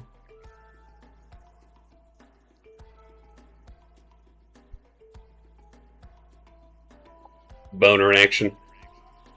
That hits. Could this do it? And I think, yes, I'm gonna also expend my dark energy here to basically create a necrotic smite. It's not as good as the actual smite, but it's the best we got. It could do it. It still could do it. You need 11. Right. How would you like to do this? Oh, thank you, Lewis. Yeah, so seeing as Dan's able to hang on, that attack he's able to hold Lady Lady Valcrest, and to give me buy me some time to come in, charge the necrotic energy, and take the great sword and stab her through the back. The blade, so basically fears a forever chest. As you And- stab through her, you see her start to disintegrate and break apart, and light starting to burst from the inside of her. Continue. And yeah, now the necrotic energy is hopefully with this people have died can rest in peace, including the ones I've killed. You'll see her turn around and smile at you. You'll see me again in another life. And maybe this time, I'll remember. And she just smiles as her form starts to crack and then fall apart, hitting the ground. You see her soul, her blue soul, lift up out of her puppet body and phase through the wall, flying into the distance. And you all are out of combat. Yeah, I'm gonna. Ay. Oh, I'm done. I don't react. Okay. Yeah, I'm going to take both my hands and do Shum up Mako's ass. Baldwin and Mako at the same time. Both hands in there. Yeah. Hmm. So She's both doing get both of 5 you at the HP. same time. Just, I mean, we're out of combat. Why not? yeah, no, I just thought it was funny. Both of you get 5 HP back. And are not dying. As you guys hear too, inside the manor, it lays silent. No one is moving downstairs. No staff. No crew. No patrons. The cultists are crying downstairs is about the extent of sound you can hear after the remnants of this battle. You start to look around the house. There is no gold pieces here present, but you do find art collectibles that are roughly worth the amount of gold that you would be paid. So I will convert all that to money, at least for you guys. So you guys will get 3,000 apiece. So I will drop that into the party sheet. But it would essentially be, it's not out of gold form. You'd have to sell the art and whatnot and collectibles from the manor. But you get paid nonetheless. with 21k gold. Nice. Down, boom. All right. The staff are no longer here. They have finally moved on. In addition to Lady Valcrest, the patrons that the Church of the Empty Soul were trying to recover have also moved on, leading a hole and also a sense of relief and happiness and a sense of being able to move on for the church that sought to rescue them. It's a quiet walk back for your crew to eventually ride back in Clocktown to await for the dinner and the meeting with the Mazics. And that is where we're going to pick up next time.